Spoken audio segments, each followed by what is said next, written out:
Hey, this is Michael Imhotep, founder of the African History Network, host of the African History Network show. I'm a talk show host, researcher, lecturer, writer, and historian. It is Thursday, June 16th, 2022, and we are live. So I want to do a special broadcast today. This is Juneteenth season. We know Juneteenth is this weekend. I was interviewed by three different media outlets on Wednesday, dealing with Juneteenth and the history of Juneteenth, dealing with African American history, politics, etc. So I wanted to deal specifically with this topic. We're going to get to some other topics, deal with history, politics, law, economic empowerment. But the main focus of this broadcast, I want to deal with the topic of Juneteenth is a national holiday. Now what? Juneteenth is a national holiday. Now what? Everybody give us a thumbs up, give us a heart, give us a like, share this broadcast to your social media platforms, invite your friends to tune in also. The reason why I wanted to talk about this topic, I was on the Tammy Mack Business of Being Black show on Fox Soul TV on Wednesday. I was on with Dr. Carl Mack, and we were talking about should Juneteenth be a federal holiday or not. I was interviewed by Angela Matthews on the Urban Information News program on DET IPTV Wednesday morning, and I was also interviewed for Bridge Detroit Magazine by Ken Coleman, dealing with Juneteenth also. And one of the things that I talked about is, yes, Juneteenth is a celebration of freedom. Yes, Juneteenth is a celebration of those enslaved Africans in Galveston, Texas, getting the news that they were free. One, we have to correct the history and protect the history and dispel some myths about the history of Juneteenth, okay? Because that's one of the things I'm going to do in this broadcast, dispel some myths about the history of Juneteenth. But more importantly, we have to understand, how do we use the Juneteenth holiday? Does Juneteenth become a Black version of the 4th of July, or as Dr. Ishaka Musa Barashango called it, the 4th of July in his books, African People and European Holidays and Mental Genocide? Is Juneteenth just about cookouts and parties and music, things like this? Or do we incorporate history into Juneteenth, the history of the Civil War, the history of Juneteenth, the Reconstruction Era, 1865 to 1877, the Jim Crow era, the Civil Rights Movement, the Great Migration, incorporate the history of African people into Juneteenth, as well as the transatlantic slave trade. We have to incorporate that into it. We have to deal with politics. We have to educate our people about politics and law and economic empowerment when we come together for Juneteenth. So we have to turn Juneteenth into a powerful celebration, an educational celebration, as opposed to just having a cookout, having a day off from work, having a paid day off from work, etc. So that's what I'm going to focus in on this broadcast. Okay, how's everybody doing? Give us a thumbs up, give us a heart, give us a like, share this broadcast on your social media platforms, invite your friends to tune in as well. I'll also let you know about the online history classes that I teach on Saturdays and Sundays, from the Civil War to the Civil Rights Movement and Black Power, 1865 to 1968, and Ancient Kemet, the Moors, and the Ma'afa, understanding the transatlantic slave trade, where they didn't teach you in school. And I'll let you know where I will be speaking for Juneteenth also. All right. So I want to look first here at this article, because we're going to dispel some myths dealing with history. Okay. Because Juneteenth was not the last day of slavery. And it's a good thing that Juneteenth is a federal holiday, because it forces America to deal with a history that Republicans in many state legislatures are passing laws to suppress the teaching of this history. But if you watch my broadcast in the past, Juneteenth, if you watch the broadcast that I did, I aired last year. I aired the interview that Angela Matthews did with me, dealing with Juneteenth as well. And I was in Atlanta. I said we have to correct the history and protect the history. Okay, so we know that June 17th, 2021, know that Joe Biden signed into law the Juneteenth bill. This bill was Representative Sheila Jackson Lee of Texas. She's the same woman that's the sponsor of the HR 40 reparations bill. Okay. Juneteenth and reparations are connected. If you don't think they're connected, you haven't done the research, you haven't been studying any of this stuff. Okay. So we know that President Joe Biden signed the bill into law June 17th, 2021. All right. And Biden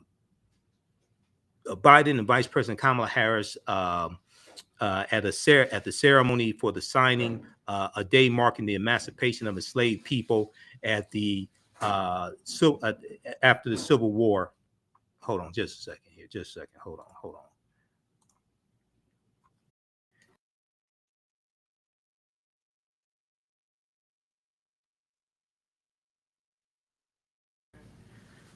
Okay, so at the signing ceremony for the bill, it's a day marking the emancipation of enslaved people after the Civil War, should also compel the nation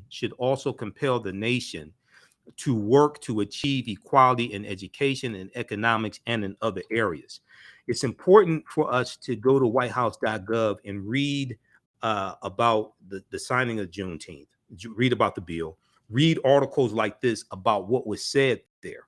We have to leverage the Juneteenth holiday and Juneteenth weekend to bring about legislation, to bring about policy, to deal with the racial wealth gap, to deal with reparations, to deal with the health gap and things like this. Okay.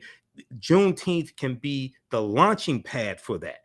Okay. We shouldn't just be happy. And I'm not saying people are happy, but we shouldn't just settle for a federal holiday. Okay. Folks, the promise of equality is not going to be fulfilled until we become real.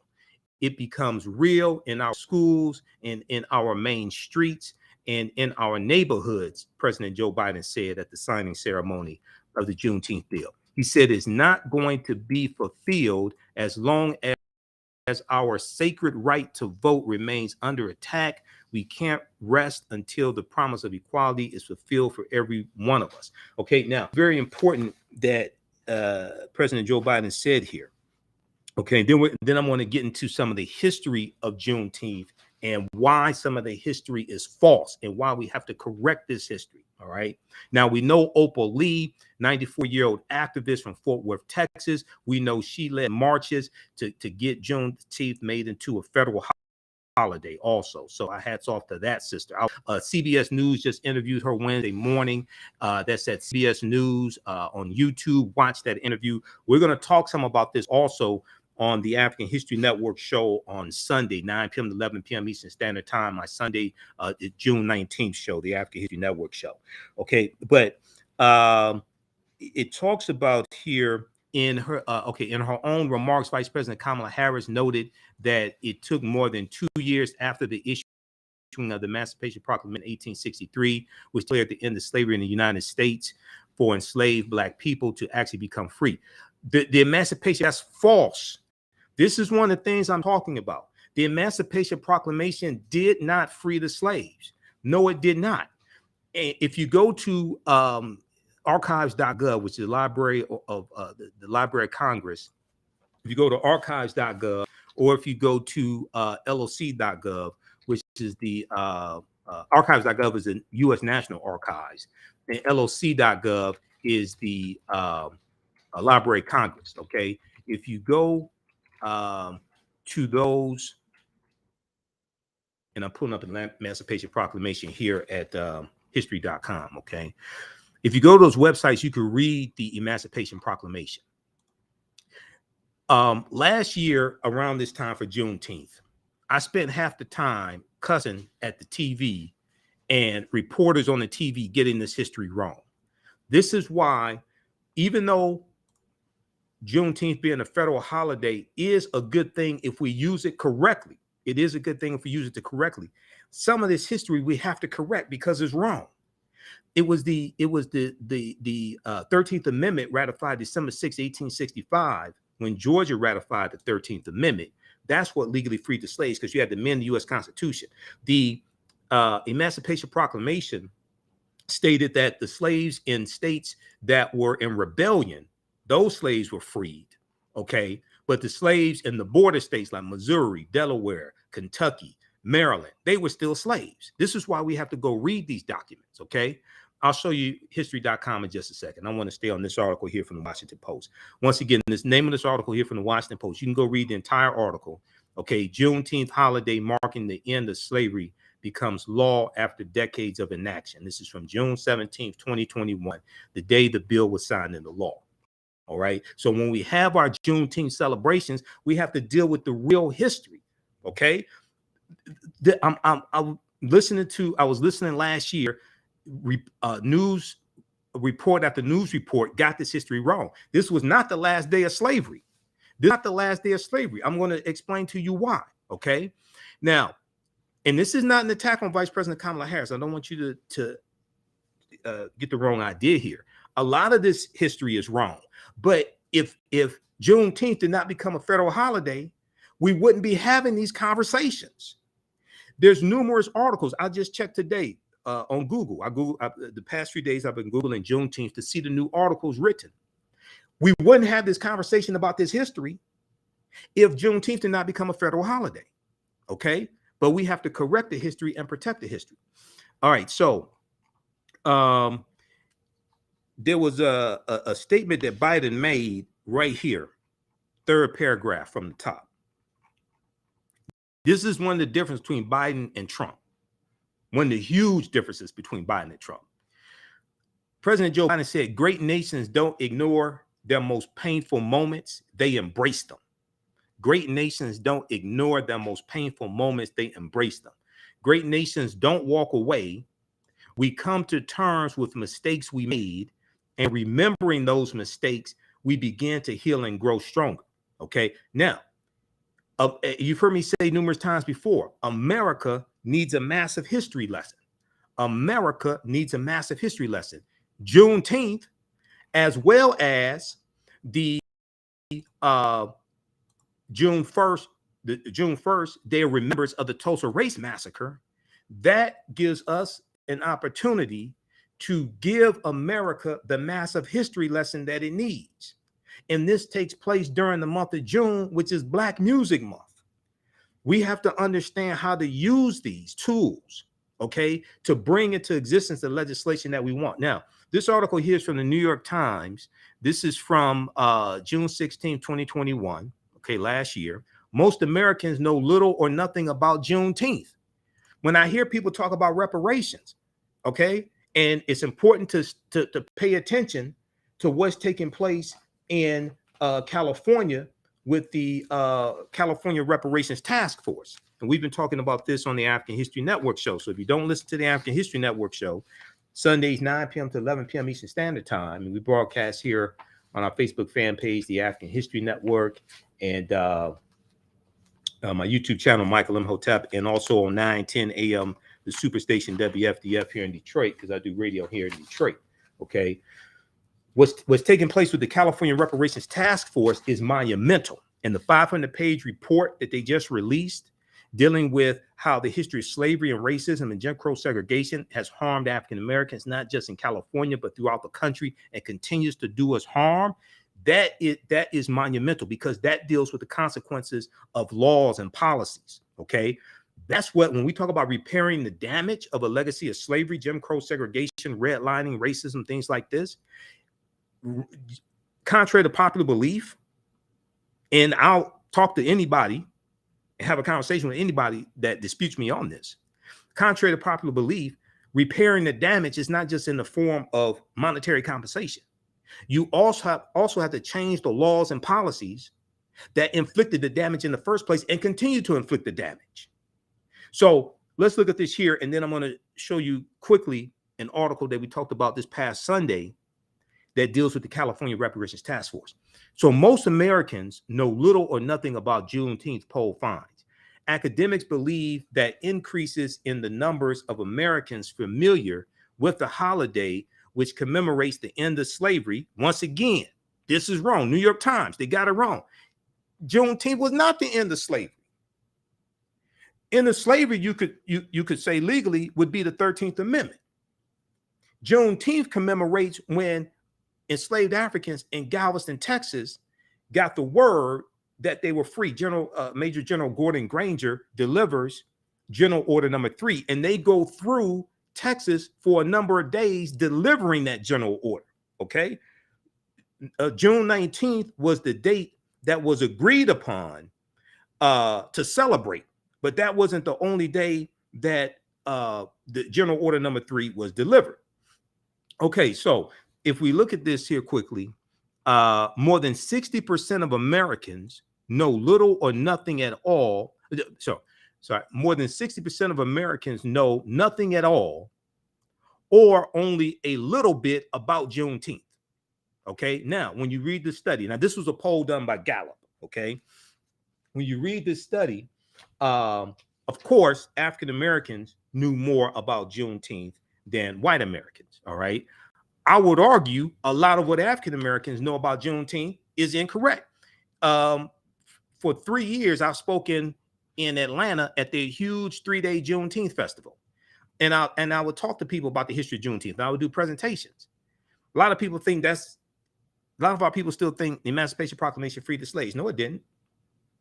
A lot of our people think that Juneteenth was the day that slavery ended in the U.S. No, it didn't, because there were slave owners, like a white slave owner named Martha Gibbs in Texas, who kept their slaves for an additional year and somehow kept the information from them that they were free for an additional year to get it's believed to get another year of work out of them and planting the crops, things like this. We also know that some of the 5 civilized tribes of Native Americans, the Choctaw, Chickasaw, Creek, Cherokee, and Seminole Indians who owned slaves, some of them kept their slaves to 1866 and 1867. This is why you had the Black Freedmen Indian treaties of 1866. So even though Juneteenth is a day to celebrate, we need to come together on Juneteenth. But we have to deal with history, politics, law, and economics, not just eating ribs and red pop and red velvet cake. Okay, luckily that red velvet cake nonsense was shut down at Walmart. We're going to talk about that as well. Okay, so we have to correct the history and protect the history. So so once again, New York Times got it wrong. The holiday celebrating the end of slavery in the United States. Now, 37%, this was a Gallup poll, a Gallup survey. 37% of respondents who reported having a lot or some knowledge of the holiday may be an increase from previous years, pollsters and academics believe, reflecting growing awareness after last summer's protests. So summer 2021, this article's from 2021, summer 2020, George Floyd, Breonna Taylor, things like this. And this is one of the things, because of those protests, that gave an increase in the enthusiasm and the increase in the interest of Juneteenth among African Americans. But because it's become a federal holiday, this forces many white people to learn about this as well, because they'll see it on TV. They'll see news articles on social media platforms, things like this. Okay, so this forces America to have a conversation about a history that Republicans have been passing these anti-critical race theory laws in state legislatures that Republicans dominate and being signed into law by Republican governors. This forces a conversation that Republicans are passing laws to suppress the teaching of this history. So some knowledge of the holiday may be an increase from previous years, pollsters and academics believe, reflecting growing awareness after last summer's protests against racism and police brutality. The survey, the results of which were released Tuesday, so this is a couple of days before, this would have been, it was Thursday that the bill was signed into law, June 17th. So this would have been Tuesday the 15th, 2021. Tuesday found that nearly half supported teaching the history, half of the people surveyed supported teaching the history of Juneteenth in public schools. There was less support, 35%, for making Juneteenth a federal holiday. Only 35% of those surveyed agreed with making Juneteenth a federal holiday, but only a quarter of respondents said they were opposed to the idea. Okay. All right. Now, so read the rest of this article here. I think that's most of what I want. Now, there were 14 Republicans that voted against this bill. 14 Republicans in the House of Representatives. It was unanimous in the Senate. Senator Ron Johnson, who opposed the bill previously, he said he opposed. Now check this out. If you know, Senator Ron Johnson is a conspiracy theorist. He's a Trump lackey. He needs Senator Ron Johnson from Wisconsin. I just want you to see how ridiculous this is. Okay, he opposed when the bill came up in 2020. Senator Ron Johnson opposed the Juneteenth bill for economic reasons because he did not want to make it a federal holiday, because he said it would cost an estimated $660 million to pay federal employees for this federal holiday. Okay, if we go to this here, this is fourth paragraph from the bottom of the article. In an interview Thursday, I just want you to see how stupid some of these Republicans are and why they need to be voted out of office. Where is that here? Let me find this here. Okay, but the sample, the study was of 3,572 adults, okay? And it was conducted May 18th through May 23rd, 2021. So check that out.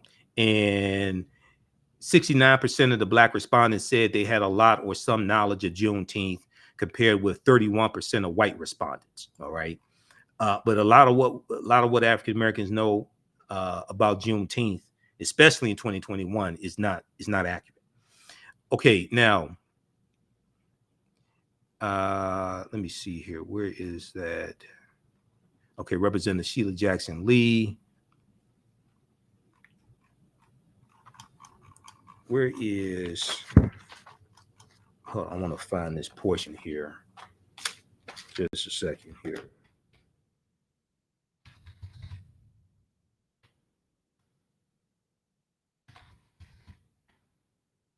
Oh, you know what? I need the article from the Washington Post. Is in this article here from the Washington Post. Okay. Senator Ron Johnson. Let's go to this article here from the Washington Post. Just a second here. Let me flip through these screens. All right. Also, if you like cyber information, you can support the African History Network, $ TheAHNShow through Cash App. $TheAHNShow through Cash App, also through PayPal, paypal.me/TheAHNShow. Okay, here, hold on.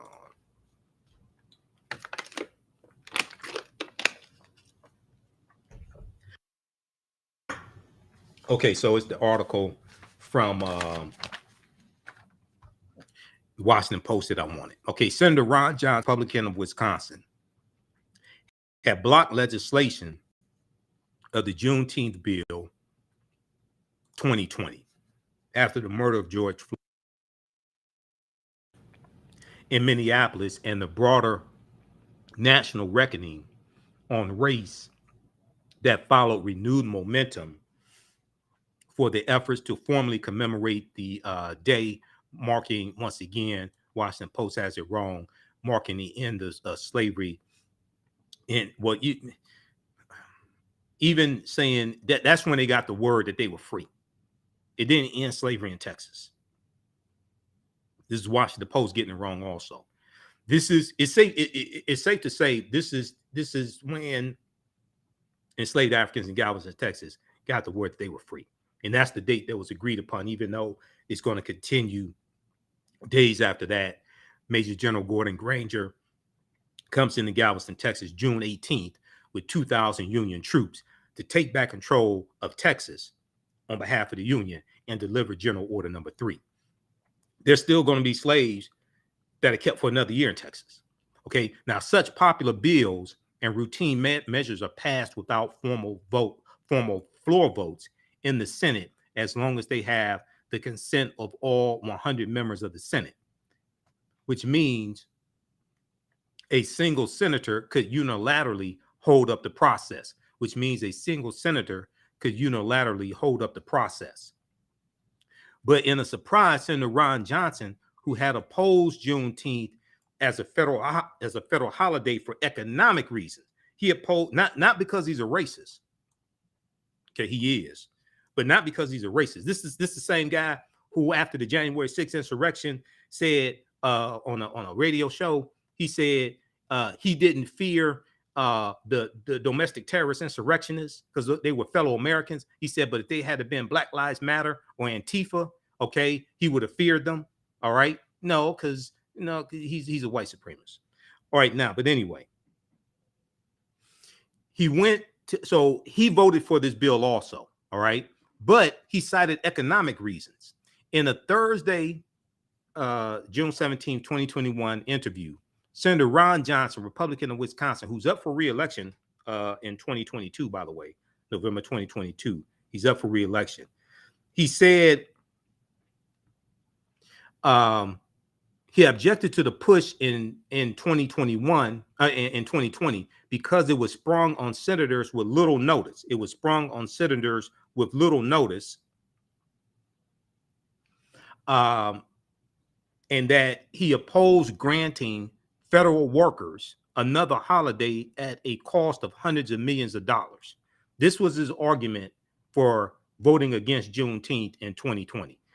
His office pointed to a 2014 National Public Radio report that said a single federal holiday cost $660 million in payroll and holiday premium pay costs, citing the Office of Budget and Management.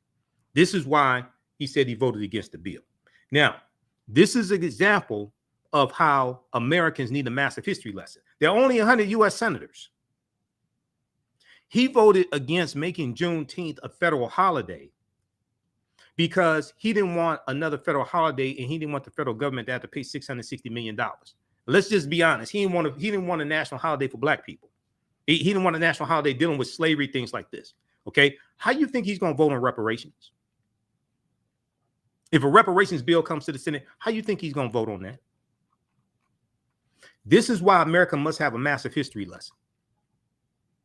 Because your understanding of history influences your politics and who you vote for, and the bills and policies, the laws, policies, legislation that you support. Okay, now, so read that article from the Washington Post. Also read the one from New York Times dealing with how most Americans know little or nothing about Juneteenth. Okay, now I want to go to this other article here. We were talking about the Emancipation Proclamation and why it did not free the slaves. Okay, let's look at this quickly here at history.com. Also, I have a 2.5-hour lecture that I did last year dealing with the history of Juneteenth. I'll give you some information about that. That's you can order that at our new website, TheAHNHistoryNetwork.com, TheAHNHistoryNetwork.com. I'll also post some information here dealing with that as well. And we have it on our Facebook fan page, The African History Network, also. So I built a new website, TheAHNHistoryNetwork.com. It's much easier to navigate, especially on your smartphone. Let me show it to you quickly. I worked on it last week, Thursday, Friday, and Saturday some. So it's TheAfricanHistoryNetwork.com. The old website, AfricanHistoryNetwork.com, is still up, but this is much easier to navigate. And we have a lot of my DVD lectures, things like this, information about the radio show, information about the online classes that I teach. You can register for all that here. But we have the information here. We scroll down. Okay, we have where I'm going to be speaking. We have that here. There's also an upcoming events page, which has where I'm going to be speaking. But these are some of my lectures here. And we have the Juneteenth lecture right here. Click right there. There's the Juneteenth lecture. You can order that. We also have it in digital download format as well. DVD is $10. It's about 2.5 hours. So you can order that right from your smartphone also. All right, now, I want to look at this here dealing with the Emancipation Proclamation. We learned in school the Emancipation Proclamation freed the slaves, but no, it really did not. Now, this is from history.com, the official website of the History Channel. And in my 10-week online class that I teach from the Civil War to the Civil Rights Movement and Black Power, 1865 to 1968, we deal with a lot of this type of history, okay, in that 10-week online class. And that class meets on Sundays, normally 2 p.m. to 4 p.m. Eastern Standard Time. But we have a special session that we're doing Sunday, 7 p.m. Eastern Standard Time. So as soon as you register for the class, you can watch the archive sessions that we have. You can join us in class on Sunday, June 19th, 7 p.m. Eastern Standard Time. Okay, so here they talk about the preliminary Emancipation Proclamation, which was September 22nd, 1862. It was a military strategy. It was an ultimatum to the territories in rebellion and the Confederacy that if they did not come back into the Union by January 1st, 1863, that their slaves would be free. Okay, Lincoln did not actually free all of the approximately 4 million men, women, and children held in slavery in the United States when he signed the Emancipation Proclamation the following January 1st, 1863. The document only applied to enslaved people in the Confederacy and not to those in the border states that remained loyal to the Union: Missouri, Kentucky, Delaware, Maryland. They were still slaves. But although it was presented chiefly as a military measure, the proclamation marked a crucial shift in Lincoln's views on slavery. You could read more about that.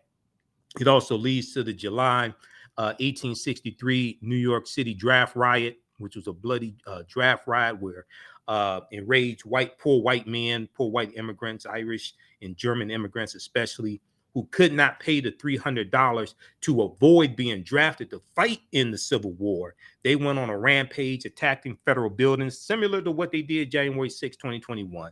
They were attacking African Americans, killing them, things like this, attacking white women married to African American men, etc. All right. Read the rest of this here dealing with the Emancipation Proclamation. Okay. It did not free the enslaved Africans. It's going to be the 13th Amendment, ratified December 6, 1865, when Georgia ratifies the 13th Amendment, that's going to legally free the slaves and amend the U.S. Constitution, okay? And legally free the slaves all throughout the United States, even though you're still going to have some Native American nations, those 5 civilized tribes of Native Americans, some of them are still going to keep their slaves until 1866, 1867. All right, now, so let's look at this here. If we look at, is one piece here that I want to, well, let me show you this here. I'm going to go to the slide presentation here. Let's pull this up.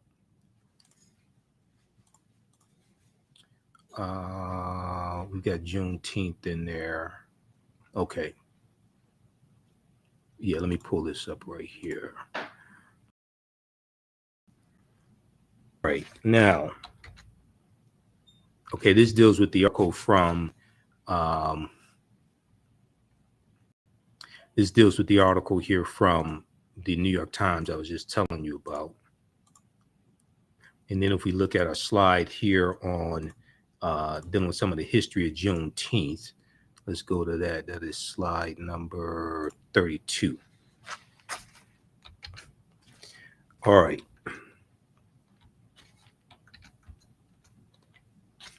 Okay, so June 19th, 1865, Galveston, Texas. General Order Number 3, delivered by Major General Gordon Granger. He was backed up by about 2,000 Union troops. They come into Galveston, Texas, come into Texas in general, June 18th, land on the beach there. And then they go into Galveston. Now there are about 250,000 enslaved Africans in Texas, okay? General Order Number 3 read in part, the people of Texas are informed that in accordance with a proclamation from the executive of the United States, all slaves are free.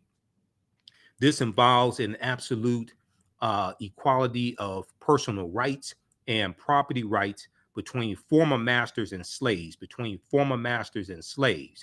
and the connection heretofore existing between them becomes that between employer and hired labor,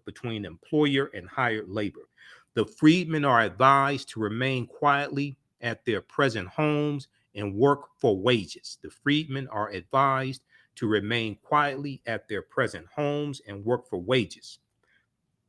They are informed that they will not be allowed to collect at military posts and that they will not be supported in idleness either there or elsewhere. Okay, so they wanted them to work for wages, negotiate wages with their former slave masters, things like this. Now, they're going to go through Texas for a number of days and deliver General Order number 3. Okay, once again, June 19th was the date that was agreed upon to celebrate and commemorate Juneteenth. That wasn't the only day that General Order number 3 was delivered, and the other slaves did not get the word either. Okay, so we have to keep that in mind. But it's good to celebrate on June 19th. That's fine. All right, it's good to celebrate, but we have to deal with the real history and deal with history, politics, law, and economic empowerment. If we look here briefly, I want to go to an article here from history.com that I cited, because when I did my lecture last year, I have about 4 pages of notes dealing with the history of Juneteenth that I've put together from different sources. But I want to look at this article here quickly. What is Juneteenth? And if you go and look, I encourage everybody to Google Juneteenth, read some of the articles, and see how they have incorrect information, incorrect historical information in those articles, saying it was the day slavery ended in the U.S., saying it was the day all slaves were freed in Texas. All that's false. Okay, so what is Juneteenth? Once again, how's everybody doing? Share this broadcasting on social media platforms. Invite your friends to tune in. I'm Michael Imhotep, founder of the African History Network, host of the African History Network show. We're dealing with our main topic. Juneteenth is a federal holiday. Now what? Juneteenth is a federal holiday. Now what? So Juneteenth commemorates the effective end of slavery in the United States. That's wrong also. So Juneteenth, short for June 19th, marks the day when federal troops arrived in Galveston, Texas in 1865 to take control of the state of Texas and ensure that all enslaved people be freed. Okay, that's pretty accurate. That was the intention. And they were taking back control of Texas. Texas was part of the Confederacy. Now, it's important for people to note, right? Texas was more removed from battles in the Civil War than other surrounding Confederate states. And you had some slave owners who fled surrounding southern states and went into Texas and took their slaves with them for refuge, to get away from the Union troops, to get away from the battles of the Civil War. So Texas became a safe haven, so to speak, for a lot of slave owners who wanted to keep their slaves. Okay, so Galveston, Texas in 1865 to take control of, and I want to look for my notes here, to take control of the state of Texas and ensure that all enslaved people be free. Now, the troops' arrival came 2 full years after President Lincoln signed the Emancipation Proclamation, which was an executive order. That's true. But once again, keep in mind, Lincoln had no authority to tell the Confederacy what to do, because the Confederacy has seceded from the Union, set up their own constitution, set up their own monetary system. So you have no authority to tell them what to do. Now, when you take back control of that territory with force, that's why you needed an army to take back control. You can bring them back into the Union and bring them back under the Constitution, under your laws, etc. And they surrendered. Keep in mind, they surrendered. So April 9th, 1865, General Robert E. Lee surrenders to General Ulysses S. Grant at Appomattox Courthouse in Virginia. The Civil War is still going to continue to a lesser extent for another 16 months. People look at April 9th, 1865 as the effective end of the Civil War, but it's going to continue for another 18 months. The reason why, about another 16 months, it officially ends August 1866. The reason why is because even though General Robert E. Lee's Confederate Army was the largest Confederate army, it was not the only Confederate army. There were other smaller Confederate armies, okay, that still had to they still had to surrender, in terms of surrender had to be negotiated with them. The second largest army was General Joseph E. Johnston's army in Tennessee, which had 90,000 troops. And then there were smaller armies. You had Nathan Bedford Forrest, that traitor, that white supremacist, his army, his Confederate army. So the Civil War goes for it's about another 16 months or so. Okay. If you read this article here from history.com, this deals with why the Civil War ended 16 months after General Robert E. Lee surrendered. Why this? Let me pull this up quickly just to show you this, because a lot of times people don't know this information, don't know this history. Okay, which is which is why Juneteenth is a good thing. We have to incorporate this type of history into Juneteenth. Okay, why the Civil War actually ended 16 months after Lee surrendered. Okay, so read this article here from history.com. Once again, another good article from history.com. And this is some of the information that I teach in my online history classes, from the one I teach on Sundays, from the Civil War to the Civil Rights Movement and Black Power, 1865 to 1968. We specifically deal with this type of information. Why the Civil War actually ended 16 months after Lee surrendered. For one thing, things were a little confusing in Texas. And then also, now it would be more than 16 months before President Andrew Johnson would declare a formal end to the conflict in August 1866. Now, here is Ulysses S. Grant. Sorry, this is William Tecumseh Sherman. This is William T. Sherman of the Union negotiating the terms of surrender with General Joseph E. Johnston of Tennessee. Okay, for one thing, Lee had surrendered only his army of Northern Virginia to Ulysses S. Grant, General Ulysses S. Grant, who would become president. A number of other Confederate forces still remained active, starting with Joseph E. Johnston's army of Tennessee, the second largest Confederate army after Lee's. Okay, on April 12th in North Carolina, General Joseph E. Johnston and his men received news of Lee's surrender. The next day, General William Tecumseh Sherman's Union cavalry captured Raleigh, North Carolina, pushing Johnston's forces westward. Under relentless pressure from General Sherman, Johnston reached out to discuss peace terms. After the newly sworn-in president, Andrew Johnson, who was from Tennessee, who was actually a Democrat from Tennessee, the Republicans brought him onto the ticket to balance out the ticket, and they're trying to keep a civil war from exploding. And there were different compromises put in place and laws put in place to keep a civil war from taking place. Missouri Compromise of 1820, Compromise of 1850 after the Mexican-American War of 1846, 1848, Kansas-Nebraska Act of 1854. They kept for decades trying to keep this explosion from happening. That exploded April 12, 1861, that we call the U.S. Civil War, when with the attack on Fort Sumter in South Carolina. Okay. All right. So read the rest of this article here. Johnston had 90,000 soldiers. Okay. Virtually all remaining Confederate troops in the Carolinas, Georgia, and Florida. Okay. In the biggest surrender of the Civil War, General Joseph E. Johnston gave up around 90,000 soldiers in all, virtually all remaining Confederate troops in the Carolinas, Georgia, and Florida. But then you had Nathan Bedford Forrest. Okay. He had to give up his troops also at Gainesville, Alabama, and you had others. So this is why the Civil War still continued to a lesser extent, though, until August of 1866. How many people learned this in school?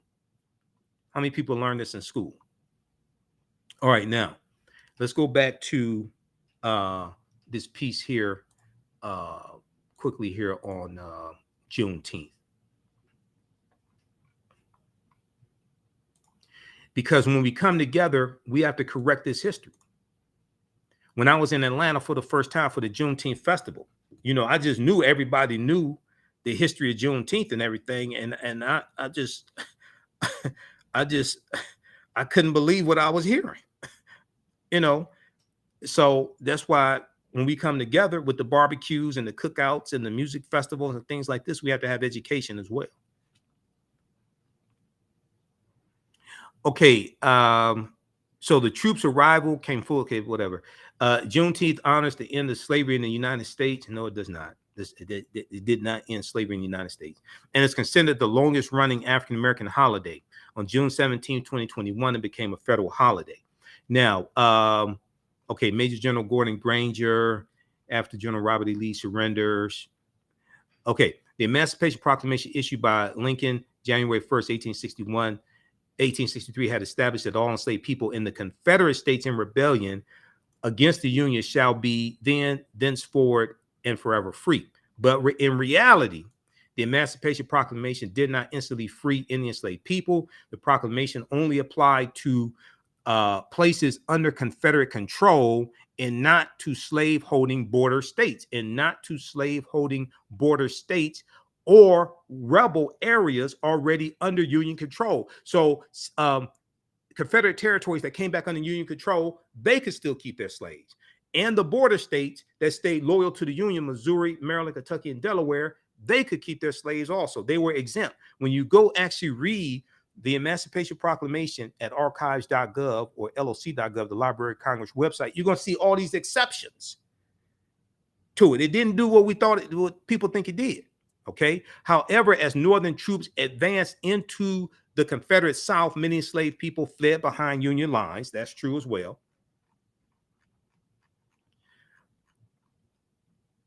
Okay. So read the rest of this here.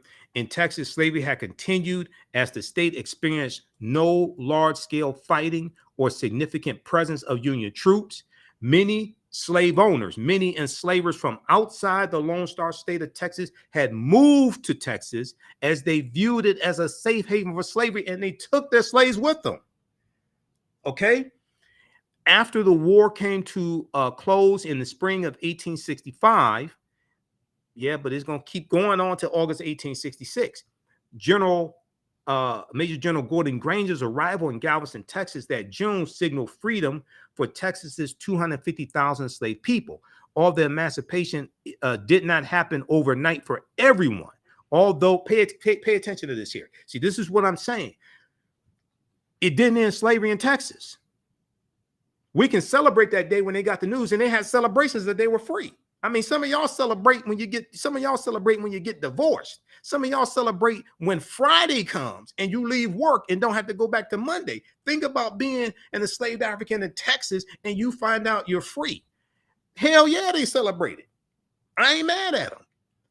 Although emancipation did not happen overnight for everyone, in some cases, enslavers withheld the information until after harvest season.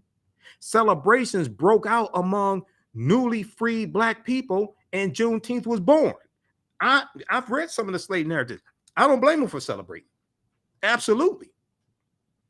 Now, that December, slavery in America was formally abolished with the adoption of the 13th Amendment when Georgia ratified the 13th Amendment December 6, 1865. That the following year, the year following 1865, freedmen in Texas organized the first of what became the annual celebration of Jubilee Day on June 19th. In the ensuing decades, Juneteenth commemorations featured music, barbecues, prayer services, and other activities. And as African Americans migrated from Texas to other parts of the country, the Juneteenth tradition spread. The Great Migration, 1915 to 1970, 6 million African Americans migrate out of the South and up north. Okay, migrate out of the South and up north. And it totally changes this country, but they take their traditions with them. 1879, the Black Exodus. 1879, largely coming from Louisiana and Texas. 6,000 African Americans migrate from Louisiana and Texas, and they go out to Kansas, okay, looking for a better way of life. They take their traditions with them. So as African Americans migrate out of Texas, okay, and go to other parts of the U.S., they take these traditions with them. They may they may call it Juneteenth, they may call it something else, okay, but they take these traditions with them. This is why Juneteenth is not just a Texas thing. Okay, this is why Juneteenth is not just a Texas thing, it's an African American thing. We go all across the country, just like Motown music is not just a Detroit thing. Even though Motown music started in Detroit, it went across the country, it went around the world, but it definitely went across the country and it had an impact across the country. So African Americans across the African Americans across the country should definitely celebrate Juneteenth, but we have to correct the history and protect the history. And we have to incorporate history, politics, economic empowerment, and law into this and use Juneteenth as coming together, not just as a time for celebration and having fun and things like this. That's cool. I understand that. But we have to use this as a time when we come together to educate our people as well, especially politically, economically. We should, that weekend, we should focus as much as possible supporting African-American owned businesses. When I go to the Juneteenth, the 3-day Juneteenth parade and festival, the parade and music festival in Atlanta that Bob Johnson puts on, not Bob Johnson from BET, but another Bob Johnson. There's at least 100 Black vendors there. I'm one of them. This year, I'm here in Detroit because I'm speaking at different places, and I ain't paying to go to Atlanta. It's still too damn expensive. I'm sorry, I can't do it. I don't have it like that. All right, but okay, I will be broadcasting live Sunday, the African History Network show, 9 p.m. to 11 p.m. Eastern Standard Time. Also, I will be doing special sessions of my online history classes this weekend. So if you have not registered for my online history classes that I teach on Saturdays and Sundays, Ancient Kemet, the Moors, and the Ma'afa, Understanding the Transatlantic Slave Trade, what they didn't teach you in school. I normally do that on Saturdays, 2 p.m. to 4 p.m. Eastern Standard Time. We have the information at our new website, TheAFricanHistoryNetwork.com, TheAfricanHistoryNetwork.com. Okay, so I'm going to do a special session on Saturday, June 18th, 10 a.m. We do the sessions live. All the sessions are archived and recorded. You can go back and watch it anytime. Okay. So if you miss it 10 a.m., if you register for the class, you can go back and watch it. I'm going to do a special broadcast 10 a.m. because I'm speaking Saturday afternoon out in Mount Clemens, Michigan. So I won't be able to do the class at the regularly scheduled time. And then on Sunday, I'm speaking at a church, St. Clement's Church out in Inkster, Michigan, Sunday morning, and then I'm speaking Sunday morning and early afternoon. And then I'm speaking at another event in Inkster that's around the corner. So we're going to do a special session of my Sunday class from the Civil War to the Civil Rights Movement and Black Power, 1865 to 1968. We're going to do that at 7 p.m. on Sunday, June 19th. Then I have to do my radio show 9 p.m. to 11 p.m. on Sunday. So we're going to do a special 1-hour session of the class. That's at the class is at my online school. It's not on Facebook and YouTube. So you got to register for the class to actually get the information from the class. Okay, that's at my online school. All right, but you can register here. We'll post the information here, and we have a bundle pack where you can register for both classes for $100. Regularly, the classes are $130 each. There's some bonus lectures that you're going to get from me in digital format. So it's an over $300 value that you get for $100. So the bundle pack is on sale, $100. We'll post the information here.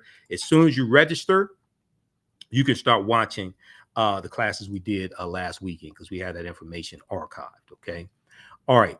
I want to go back to, okay. So we did the article from history.com and I want to go to this here. Let me see. Okay. I made notes of what I wanted to talk about and we got that. Okay. Now there was a good article here just to give you an example of, where is that? Martha Gibbs. This was a white woman who was in Texas and she kept her slaves. Let me see. That was dealing with white women and slavery.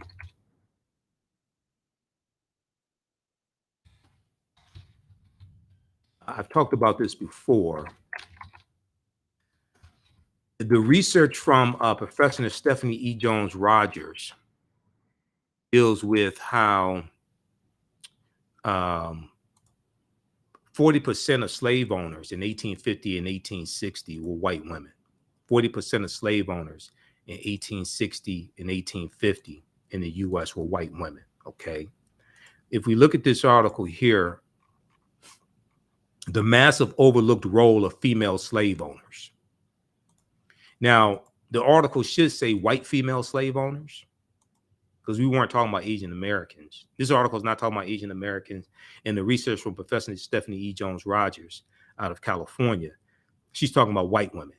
It's estimated that 40% of slave owners may have been white women. Okay, that's a polite way of saying it. But they talk about, so they mentioned Professor Stephanie E. Jones-Rogers and her research and her book, They Were Her Property. Okay, I've talked about that information before. History professor at the University of North Carolina, Berkeley. All right, now, in this article, they mention a white slave owner in Texas named Martha Gibbs. Martha Gibbs. And I want to go to that here. Okay. Slaveholding parents typically gave their daughters more enslaved people than land. More enslaved people than land, said Professor Stephanie E. Jones-Rogers, whose book, They Were Her Property, White Women as Slave Owners in the American South, came out in February 2019.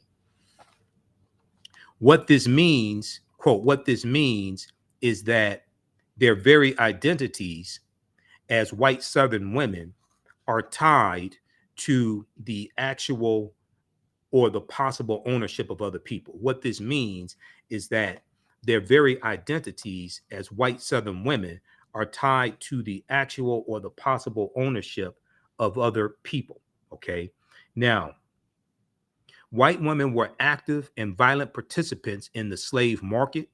They bought, sold, managed, and sought the return of enslaved people in whom they had invested, in whom they had a vested economic interest, So, see, when I read things like this, and I've been studying history for 30 years, okay, founded the African History Network in 2010. I speak all across the country. Go back to Ron Johnson, not Ron Johnson on a different world, but Senator Ron Johnson from Wisconsin. The trillions of dollars that African people have generated for this country over, just look at 246 years of slavery, but say 400 years, 1619 to 2019, just say 400 years or 403 years now, okay? Yes, I know that African people are the original people in North, Central, South America, and we've been here in this land. We call it the United States of America at least 51,700 years. I understand that. And Dr. David Imhotep's work, I've interviewed him, 14, 15 times. I understand that. But when I hear people like Senator Ron Johnson say that he didn't want the federal government to pay $660 million for another paid federal holiday in overtime, that's just ridiculous. After all that African people have done for this country, that's just ridiculous. But this is why America must have a massive history lesson to understand what African Americans have contributed to this country. And when we talk about repairing the damage of slavery and racism, Jim Crow, segregation, things like this, it's not just 246 years of slavery. What happened after slavery ended, and the laws and policies put in place that continue to maldistribute wealth, power, and resources. This is why the 500-page study that the California Reparations Task Force put out is so monumental. It came out June 1st, 2022. The California's first in the nation task force on reparations for Black Americans said it has documented 170 years of systemic discrimination by the state of California and demanded comprehensive reparations for those harmed by that history of government-sanctioned oppression. But they also deal with the United States government in general, not just state government in California. In a 500-page report released Wednesday, June 1st, 2022, a legislatively mandated task force argues that the present-day wealth gap between Black and white Americans in California and the rest of the country is a direct result of slavery, Jim Crow laws, redlining, and other government policies that have locked African Americans into failing schools and over-policed communities. Have locked African Americans into failing schools and over-policed communities. Segregation, racial terror, harmful racist neglect, and other atrocities in nearly every sector of civil society have inflicted harms which cascade over a lifetime and compound over generations, the 500-page report said. The task force called its interim report the most extensive document on government discrimination against the Black community since the landmark 1968 Kerner Commission report that President Lyndon Johnson, he accepted the report, didn't agree with all the findings, basically set it to the side and did not implement what the report recommended.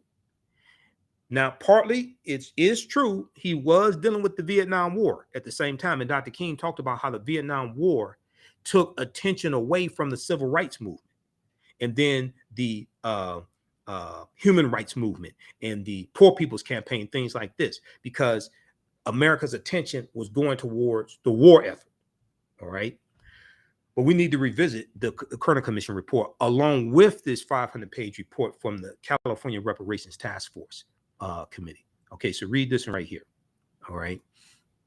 There's another article I'm going to show you dealing with that because it deals with the theft of Black art and music, the theft of Black art and music. I want to go back to this one quickly here, dealing with white women and slavery for just a second. Okay. And if you like this type of information, also, you can support the African History Network, $, the AHN show through Cash App, $, the AHN show through Cash App, also through PayPal, paypal.me / the AHN show. This helps us keep doing the research, stay on the air, keep broadcasting, pay some of the bills, etc. And you can still register for the online history classes that I teach on Saturdays and Sundays. And I posted the link here for the bundle pack, and where you can register for the classes individually. And we have the information at our new website, TheAfricanHistoryNetwork.com, TheAfricanHistoryNetwork.com. Okay, I want to go back to this piece here dealing with white women and slavery. This is the type of information that America has to be exposed to. This is the type of history that America has to be exposed to, because so much of this has been hidden for so long. So when we talk about repairing the damage of a legacy of slavery and decades of Jim Crow, segregation, racism, redlining, discrimination when it comes to getting business loans, college degrees, etc., right?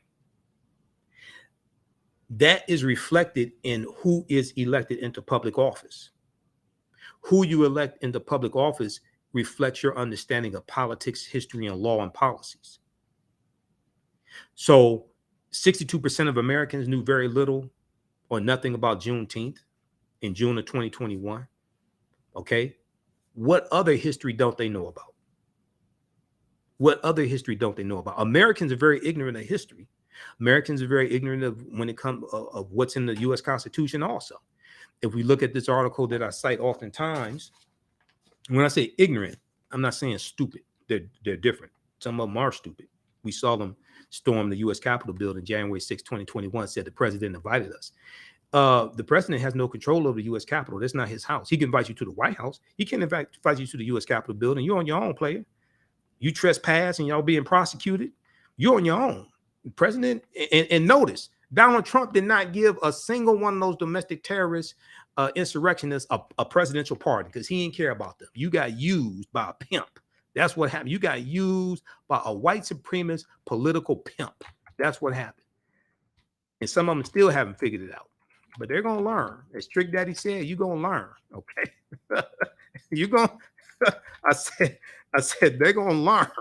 I'm telling you. This is piece here I want to go to. This was a study that came out, I think it was 2018. The U.S. lost $16 trillion from the economy because of racism. over not over 246 years, but over 20 years. Okay. This was September 2020, 2020, I should say, not 2018, 2020. This gives you an example of what I'm talking about.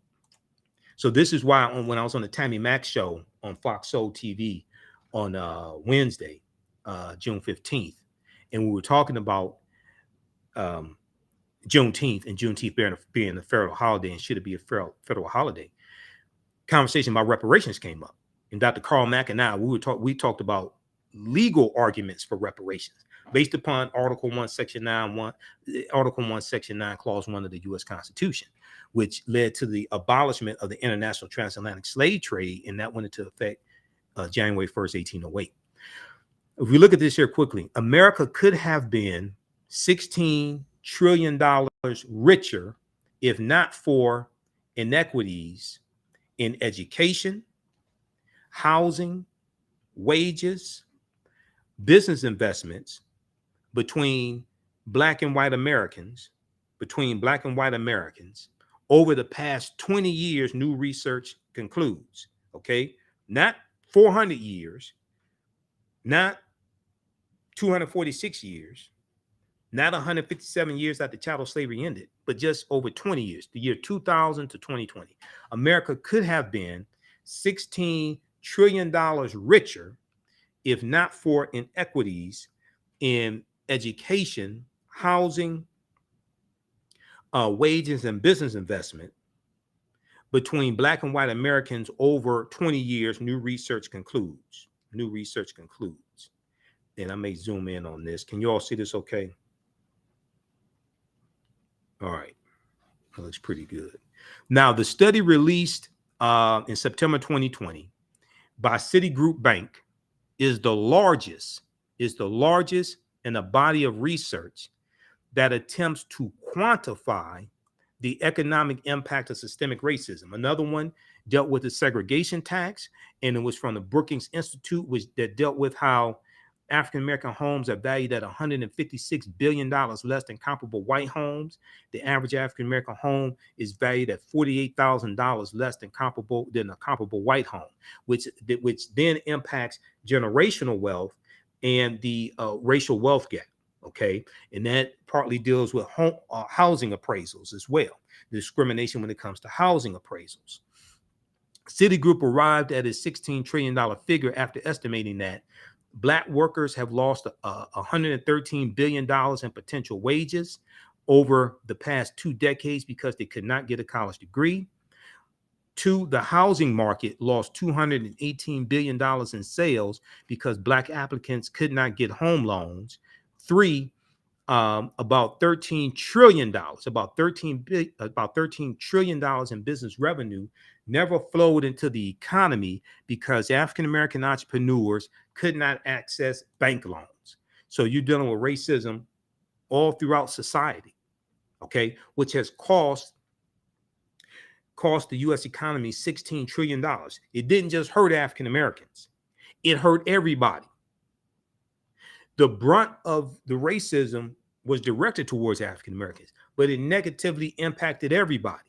Now, the study goes on to say the U.S. could have $5 trillion in gross domestic product over the next 5 years if those gaps and others were closed today, the study indicated. If those gaps and others were closed today, the study indicated. Closing those gaps is based upon changing the laws and policies, repairing the damage of a legacy of slavery and Jim Crow segregation and racism, and the laws and policies that were put in place that continue to inflict this harm, which is what the California Reparations Task Force 500-page report documents. All this is connected, but it's related to who you elect in the public office and who others elect in the public office, which is based upon their level of understanding of politics, law, and history.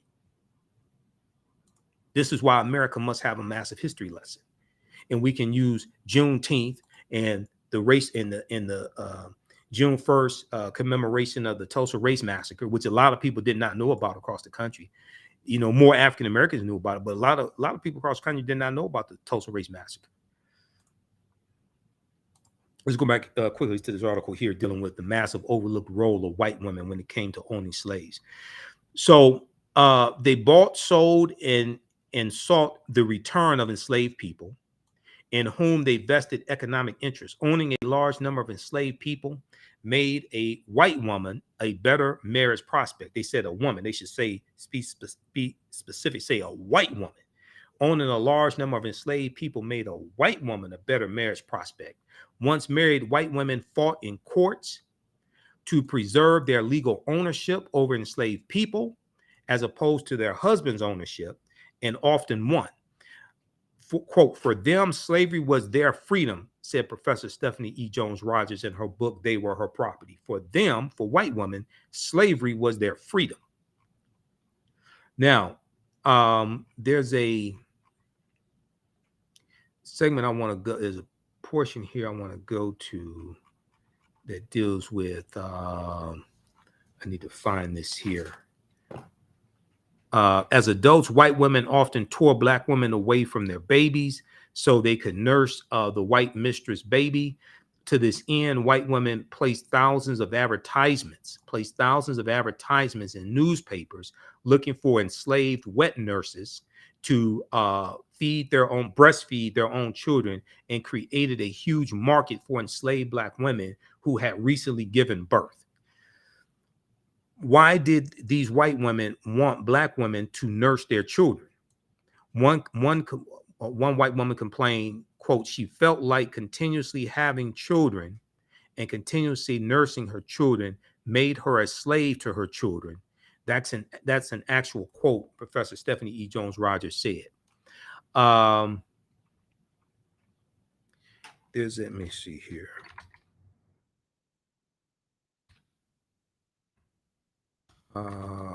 There is, let me find this here. There's a part that I want that deals with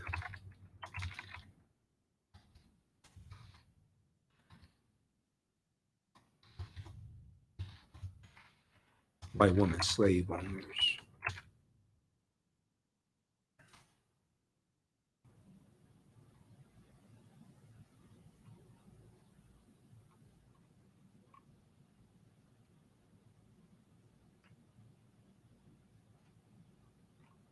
Okay, I think face-to-faceafrica.com has an article on this.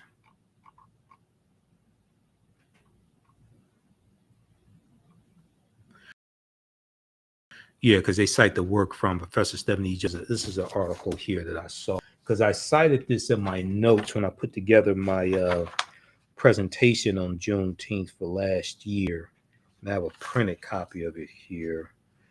I'm going to start writing articles again, since I don't have to do the African History Network show 6 days a week. They do it on Sundays. So I'm going to start. Can I get past this ad? I'm going to start writing some articles. Yeah. So if we look here, close out some of these ads. Face-to-faceafrica.com. Let's look at this article here. This deals with 3 unforgivable ways. Hold on. 3 unforgivable ways white women profited from slavery. This is from February 21st, 2019. And they cite Stephanie E. Jones Rogers' research here in the article. Okay, I can't close that ad out. They mention Martha Gibbs here, who's the white woman slave owner I was referencing.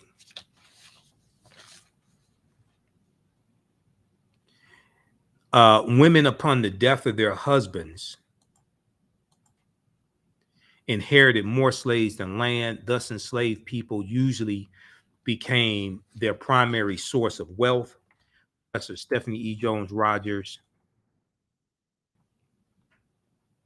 writes that white women took an active part in the slave market, profited from it, and used it for economic and social empowerment, as evidenced by female slave holder named Martha Gibbs. Okay.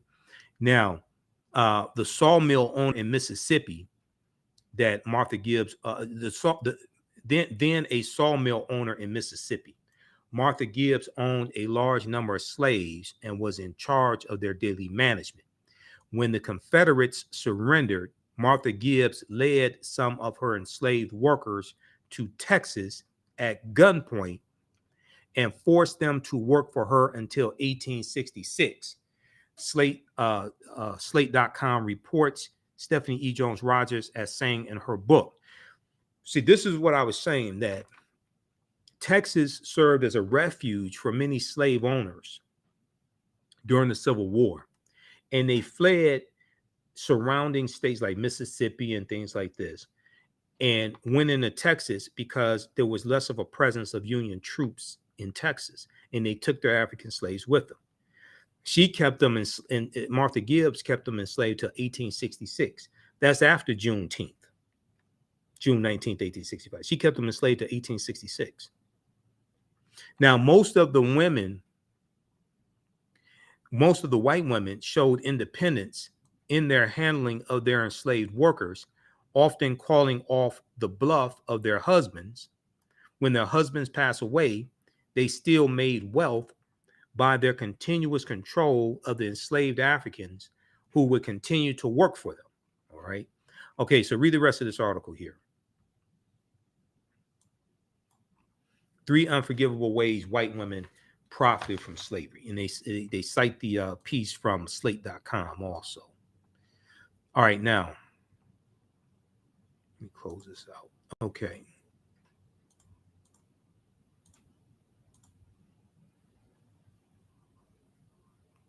All right, I'm gonna look at my notes, see where I am here. Just a second. How y'all like this type of information? Give me a thumbs up, give me a heart, give us a like. So we talked about the emancipation, why did not free the slaves. We dealt with some of the history of Juneteenth. Juneteenth being a national holiday forces a conversation about the history of this country, the history of slavery, African Americans, etc. That Republicans are passing laws in state legislatures to suppress the teaching of that history. Juneteenth also, it connects us to the Civil War, and even more importantly, it connects us to the Reconstruction Era. Why is the Reconstruction Era so important? Because the Reconstruction Era, 1865 to 1877, is directly related to what's taking place today. Okay, it's directly related to what's taking place today. We deal with police brutality, voter suppression, the racial wealth gap, all of that. There was an article from Time Magazine from this is from January 12, 2022. A new report finds that 45 states out of 50 are failing to teach students about the period that shaped race relations in the United States after the Civil War. They're talking about the Reconstruction Era, 1865 to 1877. A new report finds that 45 states are failing to teach students about the period that shaped race relations after the Civil War. So this was 6 days after the January 6th. This was a year and 6 days after the January 6th, 2021 insurrection. In the aftermath of the insurrection a year ago at the U.S. Capitol, many leading historians drew parallels between the violence that we saw January 6, 2021, and the Reconstruction Era, the period of political revolution directly following the American Civil War, because it's going to be political violence that helps to bring about an end to Reconstruction. Quote, now this is Eric Foner, who's an award-winning historian, Pulitzer Prize-winning historian. He said, the events we saw reminded me very much of the Reconstruction Era and the overthrow of Reconstruction. The Reconstruction Era and the overthrow of Reconstruction, which was often accompanied or accomplished, I should say, by violent assaults on elected officials, similar to what you saw January 6th. Okay. They were looking for Nancy Pelosi. They were looking for Chuck Schumer, Nadler, Mike Pence, and others. Alexandria Ocasio-Cortez, any African-American elected official they could have gotten their hands on, they probably would have killed. Okay. Let's just be honest. It just came out that the Proud Boys said that they had gotten their hands on Mike Pence. It would not have been a good day for him. Eric Foner is the author of Reconstruction, America's Unfinished Revolution, 1877. He said this in an interview with the New Yorker magazine published a week after the January 6, 2021 insurrection. Now,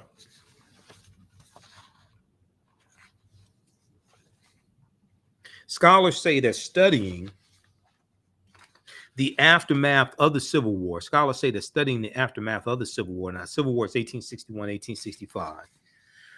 Reconstruction is 1865, 1877. Then you have to study the Jim Crow era, okay, which comes after Reconstruction and leads us to the Great Migration of 1915, 1970, and World War I, 1914, 1918, World War II, 1939, 1945.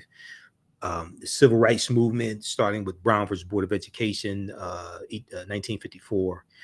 So we see how all these historical events are connected.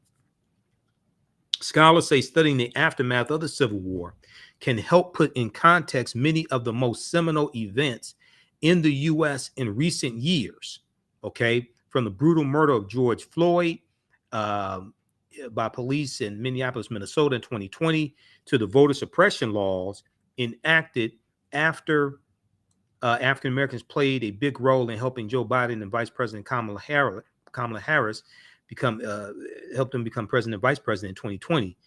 But keep in mind, January 6th insurrection, that was the day after the January 5th special runoff elections in Georgia. And the two Democrats beat the two Republicans. And Reverend Raphael Warnock became the first African-American U.S. senator from the great state of Georgia that passed a law in 1963 to keep African-Americans from winning statewide elections. That was the 1963 law championed by Denmark Groover, who was a member of the state legislature. He was a white supremacist segregationist Democrat. He was a member of the state legislature in Georgia, and he championed the statewide elections law that stated that if no candidate got more than 50% of the vote, you had to have a runoff election between the two top vote getters. Okay.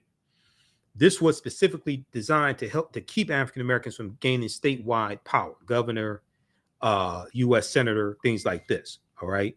The reason why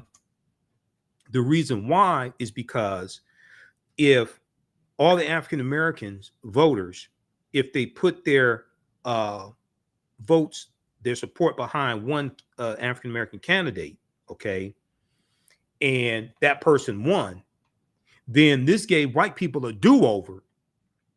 So the white candidate could come in the general election, and all the white voters could put their votes behind one white candidate, regardless of political affiliation. They could put all their votes behind one white candidate to defeat the African American candidate, because there was more white people in Georgia than African Americans, especially who could vote. So when Senator Raphael Warnock became the U.S. Senator from Georgia, he beat the system. That was never supposed to happen. This infuriated a lot of white people. A lot of them stormed the U.S. Capitol. A lot of those domestic terrorists incited by Donald Trump stormed the U.S. Capitol. And John Ossoff, who's the first Jewish American, I think he was the first Jewish American senator from Georgia.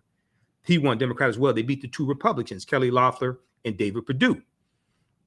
And what's really crazy is that Raphael Warnock beat Kelly Loeffler in the primary. So then he had to run against her again in the general election. He beat her again, but that's because of the law by Denmark Groover, 1963. Research that. 11alive.com has an article dealing with that history. Okay, and why there's special runoff elections in Georgia and some of these other southern states, many of them former Confederate states. This is why all this history is connected. This is why all this history is directly impacting what's happening today. The Civil War, the January 6th insurrection, is a continuation of the Civil War and Reconstruction and the political violence that brought about an end to Reconstruction. That is, their descendants attacked the U.S. Capitol January 6th. Okay. Let's continue here. Okay, so I want to look quickly here at this article from Time Magazine. All right, now, many students, but despite the timeliness of the era in today's climate, many students in American schools will not get a full education of Reconstruction until they get into college. Many of them are not going to go to college. Many of them are not going to go to college. So where are they going to get the lesson on Reconstruction from? And a lot of them keep voting for these Republicans that screw them over and vote against their own interests, because they want to focus on keeping resources and benefits away from African Americans. So they'll keep voting for Republicans that keep screwing them over, especially in these former Confederate states. There's a reason why these former Confederate states are red states, a Republican-dominated state. That's a legacy of the Civil War, which was an insurrection, and they seceded from the Union to set up their own government to maintain slavery, because they said slavery was essential to their way of life and their wealth. In social studies standards for 45 out of 50 states and the District of Columbia, discussion on Reconstruction is partial or non-existent. So what do you think these people know about Juneteenth? Discussion of Reconstruction is partial or non-existent, according to historians who reviewed how the period is discussed in K through 12 social studies standards for public schools nationwide. In a report produced by the education nonprofit, the Zen Education Project, which has a ton of information there, the study's authors say they are concerned that American children will grow up to be uninformed about a critical period of history that helps explain why full racial equality remains unfulfilled today. What's taking place right now is directly related to the Reconstruction era. Let me repeat this. The Zen Education Project's the study's authors say they are concerned that American children will grow up to be uninformed. We could put in brackets there, uninformed like their parents. Uninformed like their parents about a critical period of history that helps explain why full racial equality remains unfulfilled today. Because ignorant people keep voting for the wrong people to put in political office. That's why all of this is related. Okay, so read this piece here from Time Magazine, okay? A new report finds that 45 states are failing to teach students about the period that shaped race relations after the Civil War. That's why Juneteenth is so important. It's dealing with that period of time. One, it's the only federal holiday that deals with slavery and even acknowledges slavery.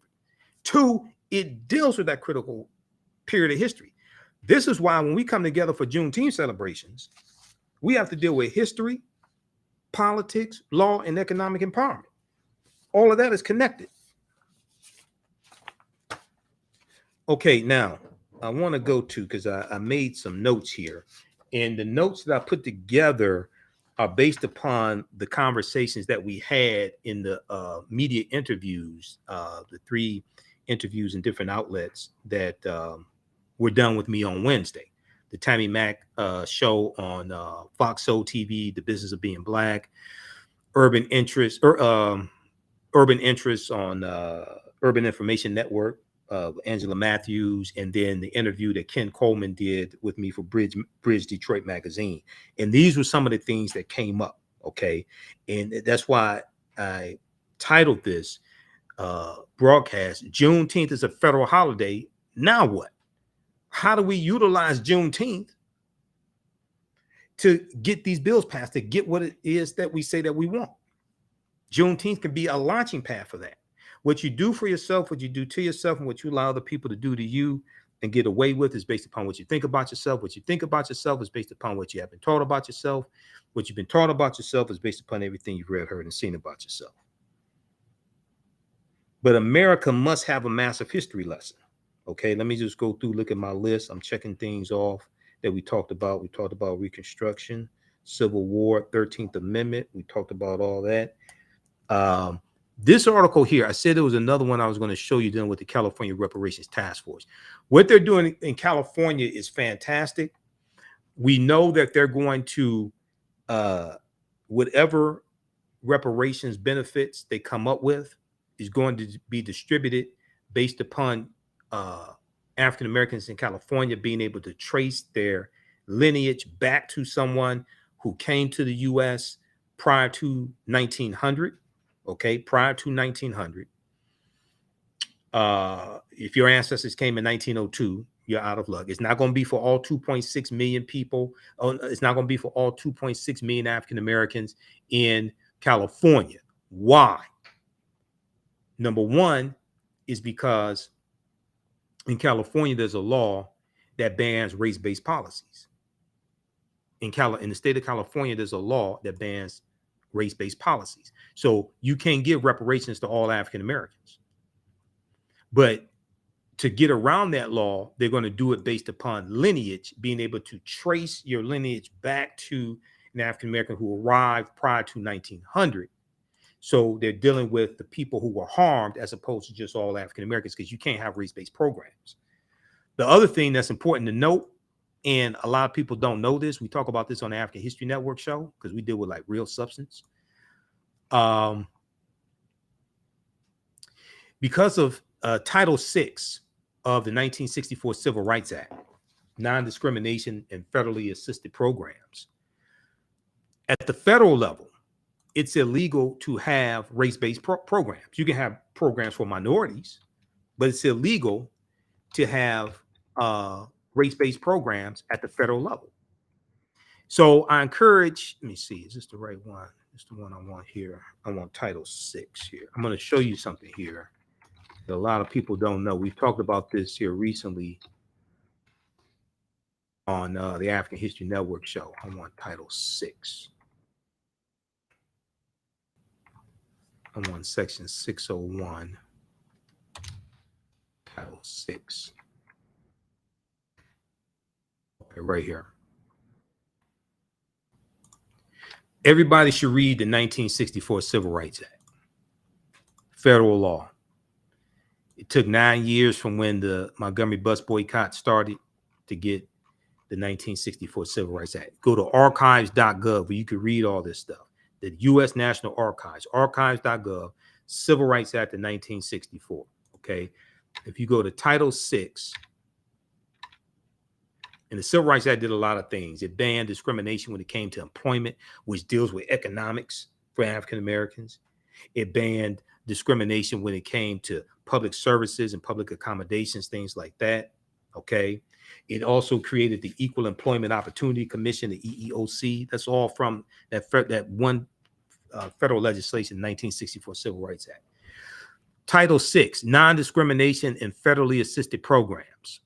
This is why if we ever get reparations, it's not going to be for all African Americans. Some of our people haven't figured this stuff out yet. Section 601, no person in the United States shall, on the ground of race, color, or national origin, be excluded from participation in, be denied the benefits of, or be subjected to discrimination under any program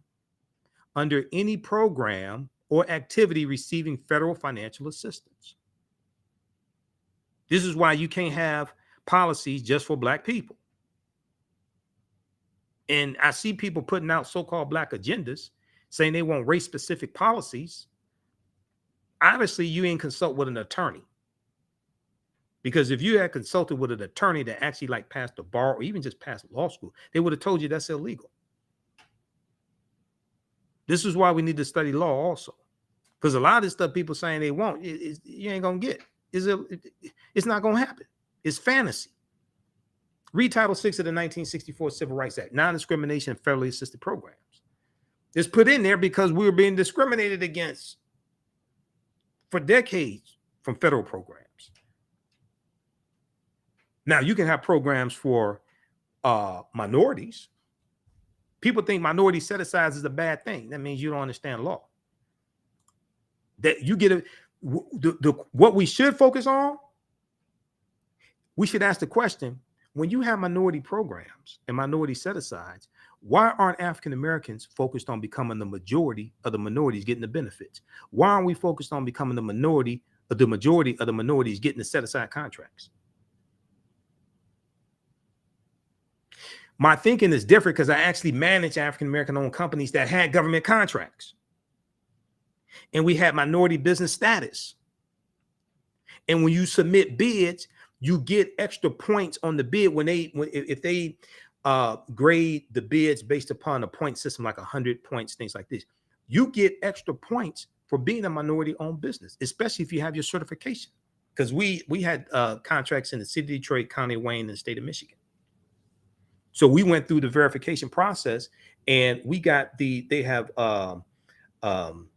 certifications, small business certification, women-owned business, minority-owned business, things like this. You get extra points on the bids. I've put together bids that we've won. So when I hear people talking about, I don't want minority set-aside program, you're a damn fool. I'm just telling you, you have no experience in this. You have no experience in it. That's a benefit. We should be focusing on being the majority of the minorities getting the contracts, getting the benefits. You're gonna let Latinos and Asian Americans take all of it? That's why you try to get a fantasy called reparations, and because of Title VI, that all African Americans are not gonna get reparations, and you're gonna need 60 votes in the Senate to get reparations, which means you're gonna need some Republicans. Show me some Republicans that support reparations. No Republicans in the House of Representatives support reparations. Out of about 215 of them, none, not even the Black Republicans support reparations. Senator Tim Scott, the only Black Republican in the Senate, say he's not voting for reparations. If the Black Republican doesn't vote for reparations, how many white ones you think gonna vote for it? Very few people want to have these conversations. These are the type of conversations we need to have when we celebrate Juneteenth, so we can separate fact from fiction, and our people can stop walking around being pimped by Black social media pimps who are lying to them, pushing this nonsense. Okay, so read this here at archives.gov. Spend some time doing some research at the U.S. National Archives. All that information is there. And we deal with the online history classes I teach. We go through, break all this stuff down. Okay. 1964 Civil Rights Act. You can also read the 1965 Voting Rights Act. Did you know that if you go to justice.gov, you can read about the Hate Crimes Act? Okay. Because did you know the first hate crimes bill signed into law in the history of this country was signed by President Lyndon Johnson in 1968? And it was largely for African Americans. It was part of the 1968 Fair Housing Act, which is part of the Civil Rights Movement. Did you know that? Because I hear people saying, oh, Asians got a hate crime bill. Well, no, that means you didn't go read the bill. The bill is called the COVID-19 Hate Crimes Bill, COVID-19 Hate Crimes Act. Read it at congress.gov, which is where you can go to read all these bills, congress.gov. That bill is not race specific, and it deals with COVID-19 related hate crimes. That means that bill applies to African Americans also. We haven't read the bill and don't understand it. It's a very weak bill. That's why it passed so quickly in both the House and the Senate, because it's a weak bill. That largely deals with reporting hate crimes. But we just repeat this nonsense from headlines and memes and stuff like that. Go read that bill. The Black farmers are being sued for getting government. So I've talked about this here on the show. The Black farmers being sued And that wasn't even $4 billion they were getting. That was $4 billion in debt forgiveness. Okay. See, nobody wants to talk about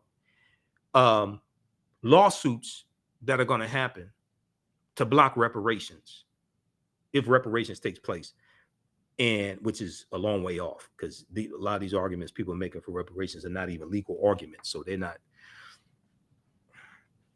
That's another conversation, but that's not going to happen. But when we look at African-American farmers, I've talked about this before. I've talked to John Boyd, president of the Black Farmers Union, when I'm on Roland Martin Unfiltered. There was $4 billion in debt forgiveness for Black farmers, Latino farmers, Native American farmers, etc. This was part of the $1.9 trillion American Rescue Plan that no Republicans in the House or the Senate voted for. And that part of the bill was put into the bill by Raphael Warnock and Senator Cory Booker and other Democratic senators. They put this into the bill. NBC News, NBCnews.com, judge orders temporary halt to $4 billion federal loan relief program for farmers of color. Okay. Now, what happened was you had about 11 lawsuits from white farmers. About 11 lawsuits from white farmers who said their constitutional rights were being violated because they couldn't take advantage of this debt forgiveness. This wasn't $4 billion in cash they were given. This was for giving $4 billion in loans that they already had. A federal judge in Wisconsin has ordered a temporary halt to a $4 billion federal loan relief program aimed at addressing long-standing inequities. Pay attention to this, because people talk about getting reparations, but they don't talk about keeping reparations when it gets challenged in court. And Donald Trump has nominated 1/4 of the federal judges, and you have a 6-3 conservative majority court. Nobody wants to have this conversation. A federal judge in Wisconsin has ordered a temporary halt to a $4 billion federal loan relief program aimed at addressing long-standing inequities for farmers of color after a legal challenge by white farmers who argue the policy discriminates against them. Judge William Greisbach found in an order issued Thursday that white farmers, quote, are likely to succeed on the merits of their claim that the U.S. Department of Agriculture's use of race-based criteria in the administration of the program violates their right to equal protection under the law. He issued a temporary restraining order blocking the Department of Agriculture from proceeding with the loan relief payments. A department spokesman, Matt Herrick, told NBC News, "We respectfully disagree with this temporary order, and the U.S. Department of Agriculture will continue to forcefully defend our ability to carry out this act of Congress," etc. All right. The plaintiffs in the case, 12 farmers from 9 states, 12 white farmers from 9 states, had filed suit against the U.S. Department of Agriculture over the roughly $4 billion set aside for loan forgiveness. It wasn't $4 billion cash. What do you think will happen if reparations ever becomes federal law, gets signed into law by a president? They're going to be lawsuits filed the next day to block it. And then you're going to have to litigate it in court. That's why reparations, whatever legal arguments you make for reparations, and they need to be legal arguments. Just saying then this may go outside the circumference of some people's awareness. Just because you disagree with it or don't like it does not mean it's not true. And I'm gonna put out a challenge. I want people to provide the evidence. I'm all for reparations, but I'm for making legal arguments for reparations. Not a lot of this nonsense floating around. Saying that we worked for free for 246 years or whatever, however long you want to say, during slavery, saying we worked for free and never got paid, therefore we should get reparations. That's a moral argument for reparations. Yes, slavery was wrong.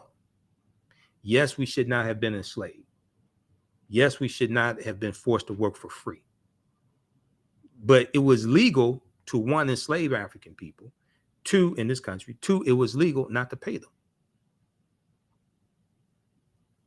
So when your argument for reparations, or your main argument for reparations, or when you go to lawmakers and argue reparations, is saying our ancestors, because all the former slaves died in the 1950s. Let's be clear, none of us were there. All the former slaves died in the 1950s. Okay, so when we say our ancestors worked for free for 246 years, therefore we should receive reparations compensation, repairing the damage, things like this. What law are you citing that slaves were supposed to be paid? Show it to me. What colony was it in? What year? What state was it in? Was it federal law, state law? Was it in a county? Was it in a colony? Different colonies had different laws. Just because you have one law in one colony doesn't mean it applied to all the other colonies. What law are you citing that slaves were supposed to be paid when you go to lawmakers who legislate law, and the foundation of law in this country is the U.S. Constitution? Article 6 of the Constitution says that the U.S. Constitution, all the previous treaties and all the subsequent treaties are the supreme law of the land. There are legal arguments to make for reparations. That's not one of them. When you look at Article 1, Section 9, Clause 1 of the U.S. Constitution, which led to the international transatlantic slave trade being abolished, which we see come up in the United States versus the Amistad U.S. Supreme Court case of 1841, and those Africans, Joseph Q, and those other Africans from Sierra Leone win their freedom because the U.S. Supreme Court rules that it was illegal for that ship to come into the U.S. waters because the international transatlantic slave trade had been abolished, and it was illegal for those Africans to be captured. Because the European nations entered into international treaties, including the United States, entered into international treaties to abolish the international transatlantic slave trade. Okay, we're going to go back to archives.gov here for just a minute because I got to get out of here because I have to do a radio show interview at 10 p.m. I got to do a radio show interview shortly here and get ready for that. I ain't planning to be on this long. So let's just look at this quickly, okay? This is archives.gov, U.S. National Archives, Amistad case. This is about the Amistad slave ship, U.S. versus Amistad, 1841. In February of 1839, Portuguese slave hunters abducted a large cargo of Africans from Sierra Leone and shipped them to Havana, Cuba, a center for the slave trade. This abduction violated, pay attention to this, this abduction violated all of the treaties then in existence. They're talking about international treaties because the United States in 1807, 1808 entered into international treaties with the other European nations to abolish the international transatlantic slave trade, which meant capturing Africans, going into Africa, capturing them, and then also taking them into other countries to sell them. That was abolished. Now, they kept violating this, but it was abolished. Then March 2nd, 1807, the U.S. Congress abolishes the international transatlantic slave trade. It goes until January 1st, 1808, which is rooted in Article 1, Section 9, Clause 1 of the U.S. Constitution. Okay, and it stated that the earliest that the international transatlantic slave trade could be abolished was 1808. Okay, and if we look at Cornell University has it, Constitution Congress. Okay, I'll show you the actual text. We'll look at congress.gov, which is where you can go to read the bills. But Cornell University's website has information on this also. Okay, but I'll show you that here in just a second. Cornell University's law school's website, and then thought.com, but I'll show you the information here at congress.gov, which is the U.S. Congress website. So we'll look at that here. We'll look at that language here briefly. Okay, but back to the Amistad very quickly here. Let me blow this up. Okay, two Spanish plantation owners, Pedro Montes and Jose Ruiz, purchased 53 Africans and put them aboard the Cuban schooner Amistad to ship them to the Caribbean plantation, to ship them to a Caribbean plantation.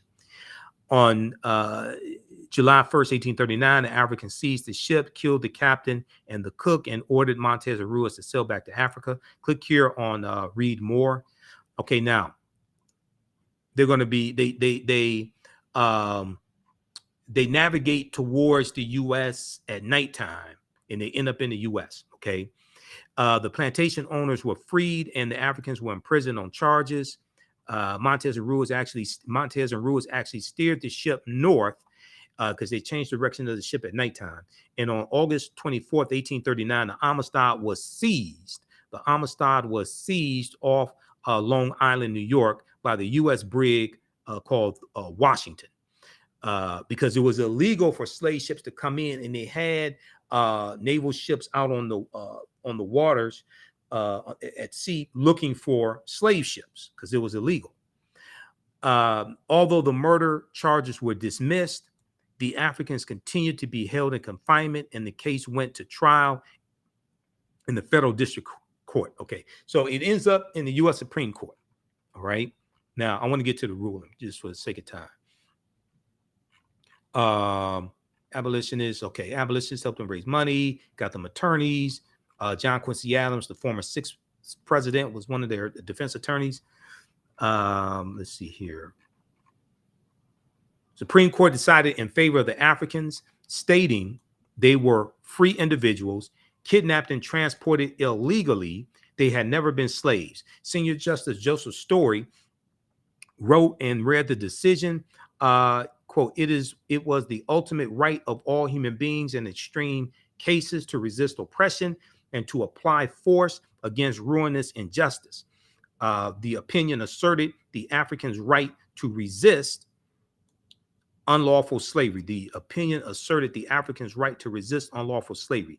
The court ordered the immediate release of the Amistad Africans. The 35 survivors were returned to their homeland. The abolitionists had to raise money for them to send them back because they were not awarded money in court, but they were awarded their freedom. The reason why they were set free is largely based upon Article 1, Section 9, Clause 1 of the U.S. Constitution, okay, which leads to the international transatlantic slave trade being abolished March 2nd, 1807 by the U.S. Congress.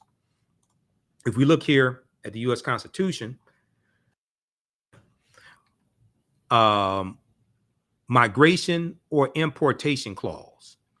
This is Article 1, Section 9, Clause 1. The migration or importation of such persons as any of the states now exists shall think proper to admit shall not be prohibited by the Congress prior to the year 1808, but a tax or duty may be imposed on such importation not exceeding $10 for each person.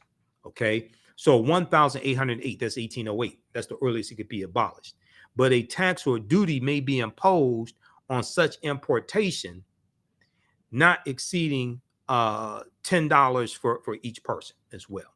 Okay, so this was 1787. The Philadelphia Convention is voted on and ratified in 1788, the U.S. Constitution. It's abolished in January 1st, 1801. January 1st, 1808. All the Africans that were brought into this country from January 1st, 1808 through July of 1860, when the Clotilda comes into Alabama, all that's illegal based upon federal law. There are court cases of white men who were caught trafficking Africans into the country. It was illegal. That lays a legal foundation for reparations, because it's violation of federal law. Saying we didn't get paid is not or our ancestors, because none of us were there. That's not violation of federal law. If you think it is, what federal laws are violating? What law are you citing the slaves were supposed to be paid? That's a moral argument, not a legal argument. Okay. So, in conclusion, because I have to get out of here. How you all like this type of information? I want to look through my notes. I think I got through everything I wrote. I made notes of what I wanted to talk about. Oh, Hold corporate America accountable. I wrote that down. I almost missed that.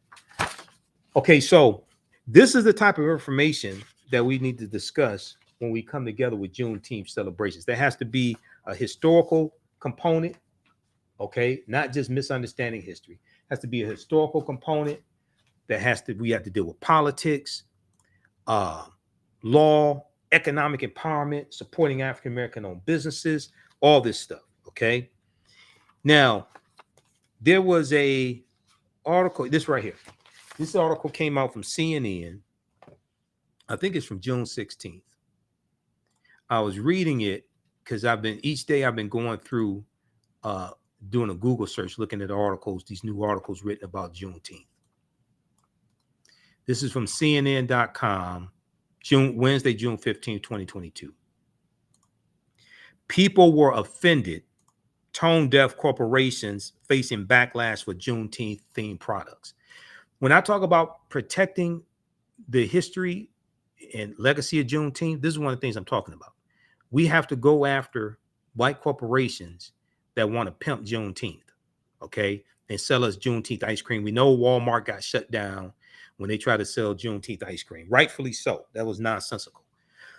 Read this article here. We'll talk about this probably Sunday on the African History Network show. I'm on Sundays, 9 p.m. to 11 p.m. Eastern Standard Time. I'm going to give you some brief information also about the online history classes I teach on Saturdays and Sundays. Some of the slides that I showed you are from the history classes that I teach also. People were offended. Tone deaf corporations facing backlash for Juneteenth themed products. Okay. So they talk about Charlisa Starks Richardson was disappointed when she learned that the beloved Children's Museum in her community was selling a watermelon salad in celebration of Juneteenth. Okay. Starks Richardson, who often took her daughter to the Indianapolis Children's Museum growing up, said she expected the museum would be more focused on educating the public about Juneteenth, which celebrates the emancipation of enslaved Black Americans. Well, it's really dealing with slaves in Texas, especially Galveston, Texas, getting the news that they were free. Okay, we've already dealt with all that. She thought the museum would deal with some history instead of serving themed foods. Okay, to make matters worse, she said, watermelon has historically been used as a racist trope about Black Americans. Okay, so just very quickly here, dealing with watermelons. There was a broadcast I did a few years ago that dealt with how, first of all, watermelons come from ancient Egypt, going back to about 5,000 years ago, number one. Okay.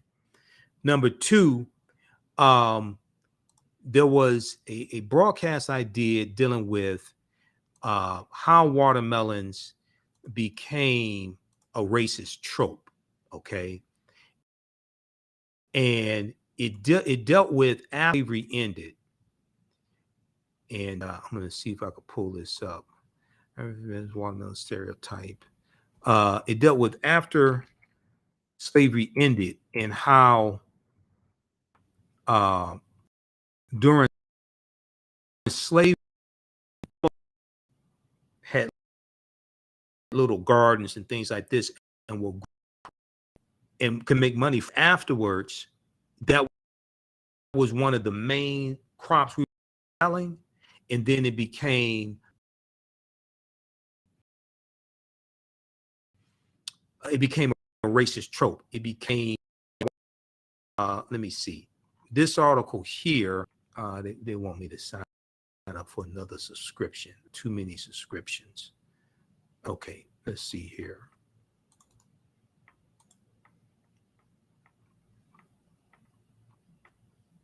Okay, this article here.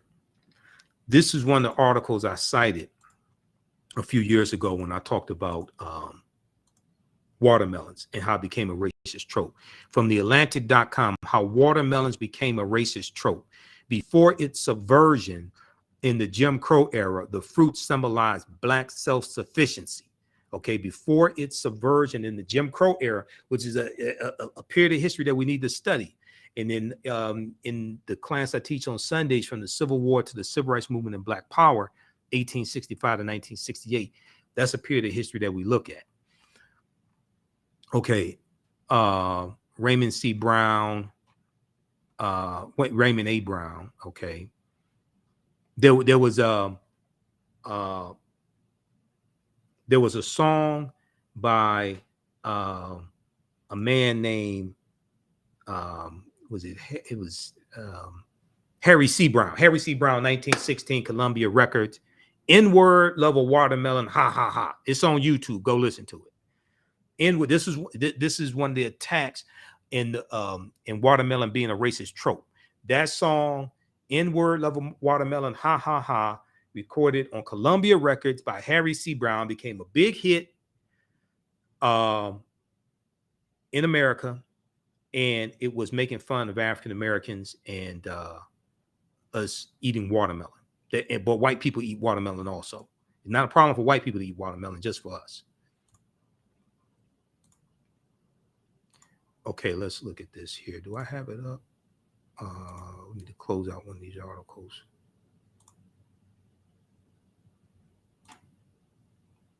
Okay, to make matter.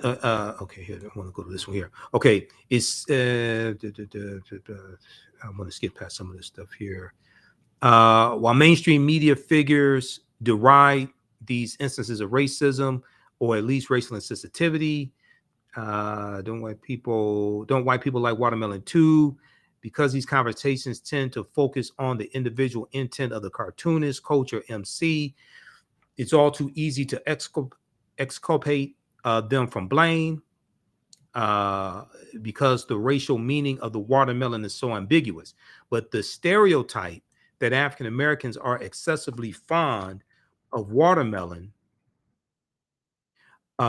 emerged for a specific historical reason and served a specific political purpose. Emerged for a specific historical reason and served a specific political purpose. The trope came in full force. Pay attention to this. The racist trope of African Americans loving watermelon and somehow that being negative. The racist trope came in full force. Not full force that was with Lisa in the Coat Jam. That's a different full force.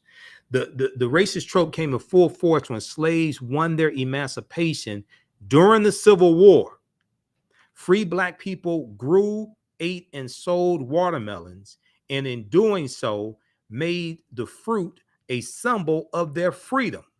Southern whites, threatened by African Americans' newfound freedom, responded by making the fruit watermelon a symbol of Black people's perceived uncleanliness, laziness, childishness, and unwanted public presence. The racist trope then exploded in American popular culture, becoming so pervasive that its historical origin became obscure. So meaning that the stereotype of African Americans eating watermelon and showing pictures of us eating watermelon, things like that becoming a stereotype became so pervasive in America that people forgot the origin of the stereotype. It was rooted in Black self-sufficiency. Few Americans in the year 1900 would have guessed the stereotype was less than half a century old. Okay. And then, okay, so read the rest of that. And then this article here from National Geographic, the 5,000-year-old secret history of watermelon. I'll talk about this in a presentation I did dealing with why African Americans eat black-eyed peas on New Year's Day. And we dealt with some foods that you think are American but are really African. This article right here.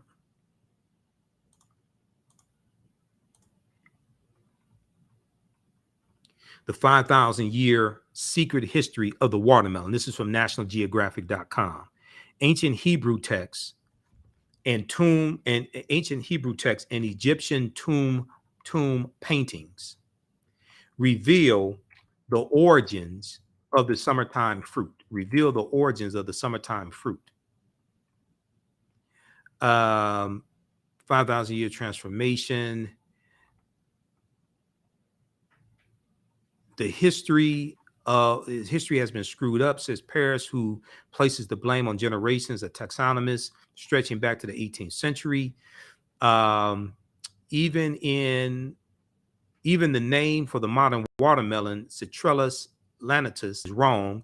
Lanitus means hairy, H-A-I-R-Y in Latin, and was originally the name applied to the fuzz-covered citron melon. Okay, the citron melon, which grows in southern Africa, is one popular candidate for the watermelon's ancient ancestor, but Paris is doubtful. He's found evidence that the Egyptians began growing watermelon crops around 4,000 years ago, which predates farming in southern Africa. Or I'm not sure which timeline they're looking at, but okay. So read this article here. But we're talking about watermelons dating back 5,000 years ago in ancient Egypt.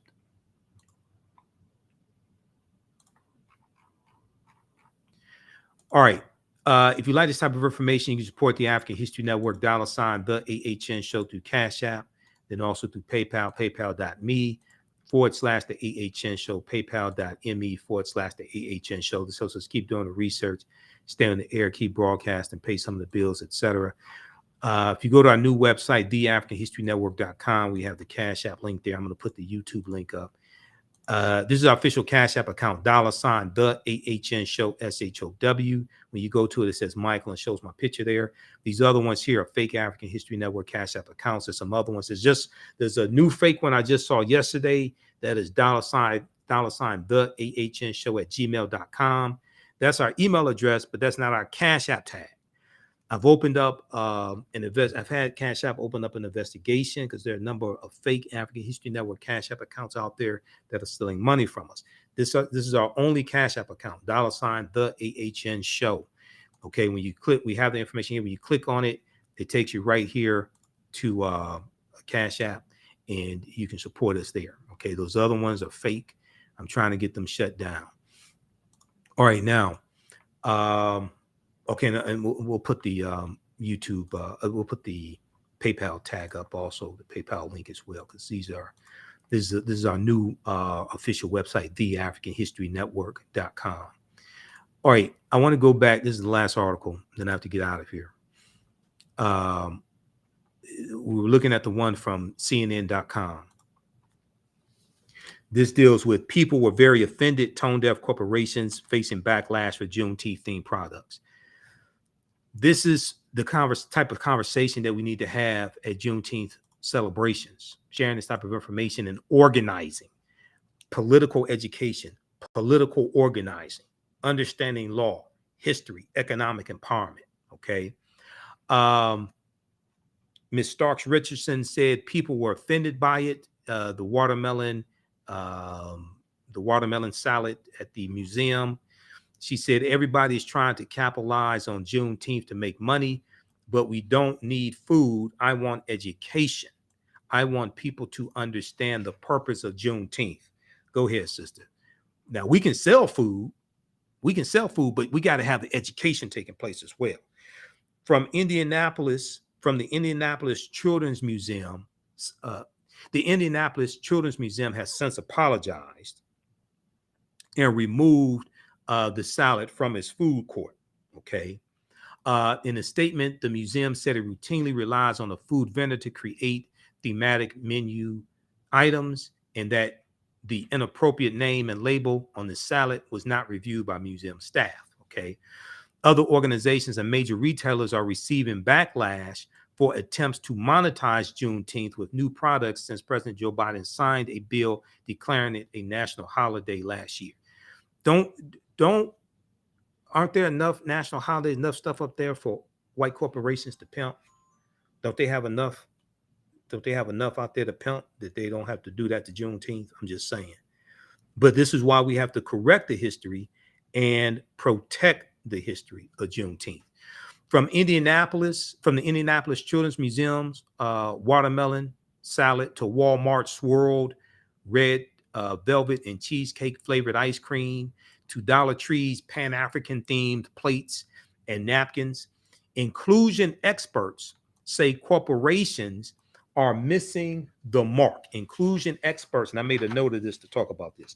Inclusion experts are saying that corporations are missing the mark with Juneteenth by failing to provide any historical context with these items. The companies don't appear to have considered how they could promote stereotypes or offend Black people, experts say, because they ain't consult with African Americans. Okay. Some social justice activists also insist the efforts are more performative than genuine and don't address the systemic inequalities that demonstrators marched for in 2020 after the death of George Floyd and Breonna Taylor, etc. See, this goes to policy. We have to leverage Juneteenth being a federal holiday to educate people, also educate people on policies that are beneficial for African Americans. And if it's beneficial for us, it's beneficial for America. But then this also relates to who we vote into public office. Now, and not just who African Americans vote in public office, but Americans in general. Because Juneteenth is a federal holiday, and Juneteenth deals with not just African American history, it deals with American history. Because last time I checked, slavery was sanctioned by the U.S. Constitution.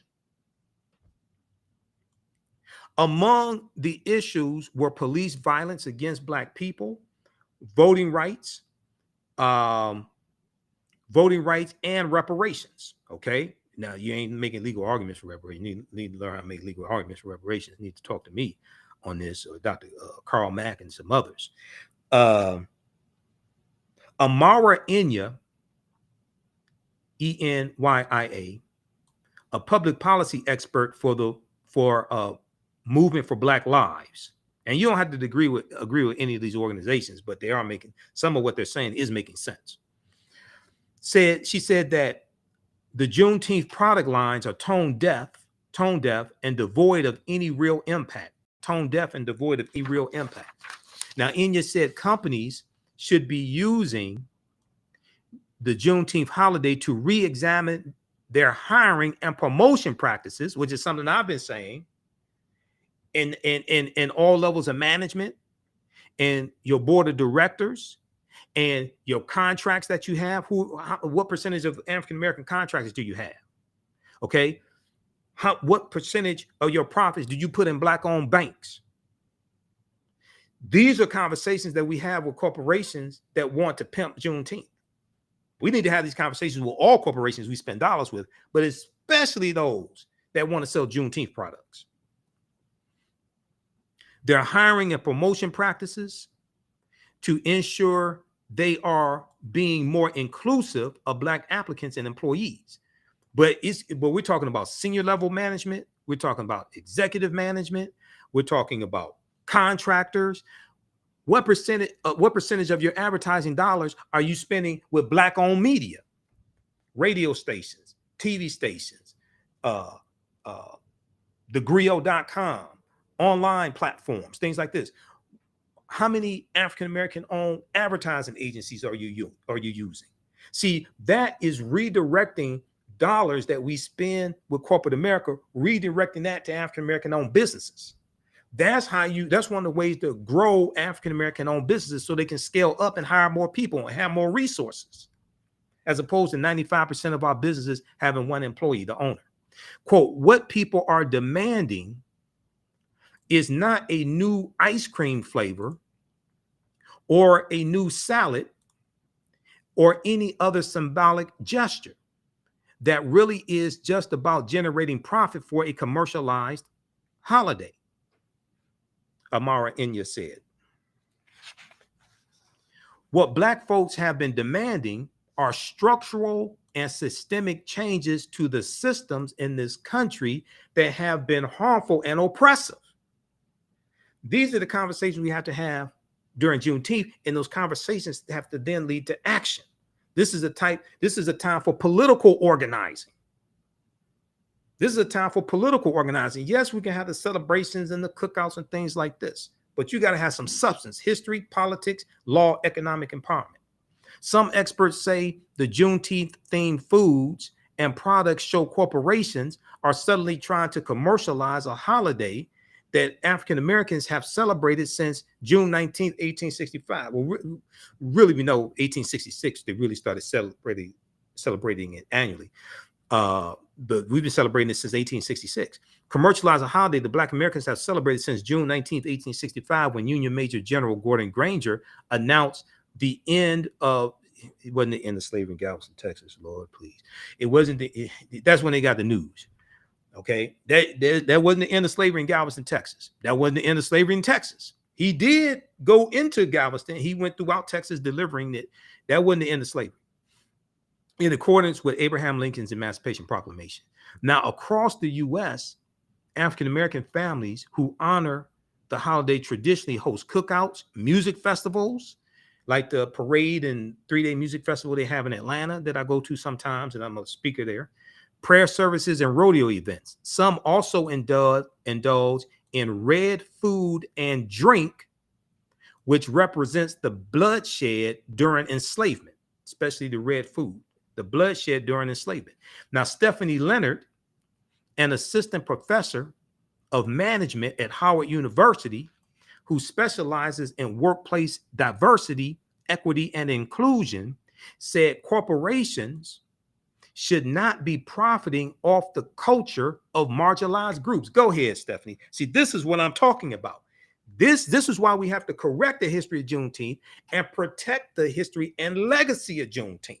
I said last year, we need to go after any of these corporations that want to pimp Juneteenth and sell Juneteenth products and all this stuff. Because traditionally, for Juneteenth, you had Black-owned vendors, Black businesses, things like this, doing business and being represented at Juneteenth festivals and things like this. And now white corporate America is going to come in and pimp Juneteenth, and they're not going to do systemic changes, okay, in their hiring practices and who gets contracts and where you put your money and where you spend your advertising dollars, things like this. You just want to pimp Juneteenth, make more money? No. Especially when Stephanie Leonard goes on to say, especially when they don't have a track record of supporting and being inclusive of those communities that they're trying to pimp. Go ahead, sister. See, that's what I'm talking about. Corporations, she said, can be more thoughtful in how they honor Juneteenth by doing more research and appointing a Black-led committee, appointing a Black-led committee that is invested in educating the public about the holiday. Juneteenth is an opportunity to give America the massive history lesson that it needs. At the same time, it's a history lesson that Republicans are passing laws in state legislatures to keep this history to varying degrees from being taught in schools K through 12. Stephanie Leonard said she called it tokenism. She called it tokenism when companies rely solely on 1 or 2 Black employees to decide how Juneteenth should be marked. She said it's tough for organizations to put forth an ice cream or watermelon salad without having done the work prior. It's tough for organizations to put forth an ice cream or watermelon salad when they have not done the prior work, because it just comes off as performative, as a last ditch effort. It just comes off as performative, as a last ditch effort. It does not come off as this organization values its Black employees or values its Black customers. So we know last month Walmart got blasted for having the ice cream and things like that. They took it off the shelf and apologized that they got blasted on social media. Now, one critic accused Walmart of capitalizing on Black culture and said the retailer can better honor Juneteenth by promoting products by Black-owned brands. Walmart later apologized for the ice cream and removed it from their shelves, rightfully so. Quote, Juneteenth holiday marks a celebration of freedom and independence. Walmart spokesperson said African Americans were not independent. It is a celebration of freedom. We still not independent because about 95% of about close to 98%, 97, 98% of African Americans primarily work for white people. You may have a side business, but that ain't what's paying all the bills. It's primarily work for white people. Okay. So I'm not criticizing African Americans who work for white people. You need that because our dollars finance those companies. Our dollars pay for the stock purchase plans, pay for the healthcare plans, pay for all the benefits they get. The dollars we spend with those corporations, we need to work for those corporations to take advantage of that. But also we need to scale up and redirect those dollars that we get from white businesses that we work for, redirect a greater percentage of those dollars to African American owned businesses. However, we received feedback that a few items caused concern for some of our customers, and we sincerely apologize. We're reviewing our assortment and will remove items as appropriate. Okay, now, lastly here, okay, Dollar Tree faced criticism on social media when it shared a post about Juneteenth product line that included plates, cups, napkins in Pan-African colors, red, black, and green, with the word "Celebrate Freedom." Now, Lauren Tucker, an inclusive leadership consultant, said major corporations are not giving Juneteenth the thought, research, and care it deserves.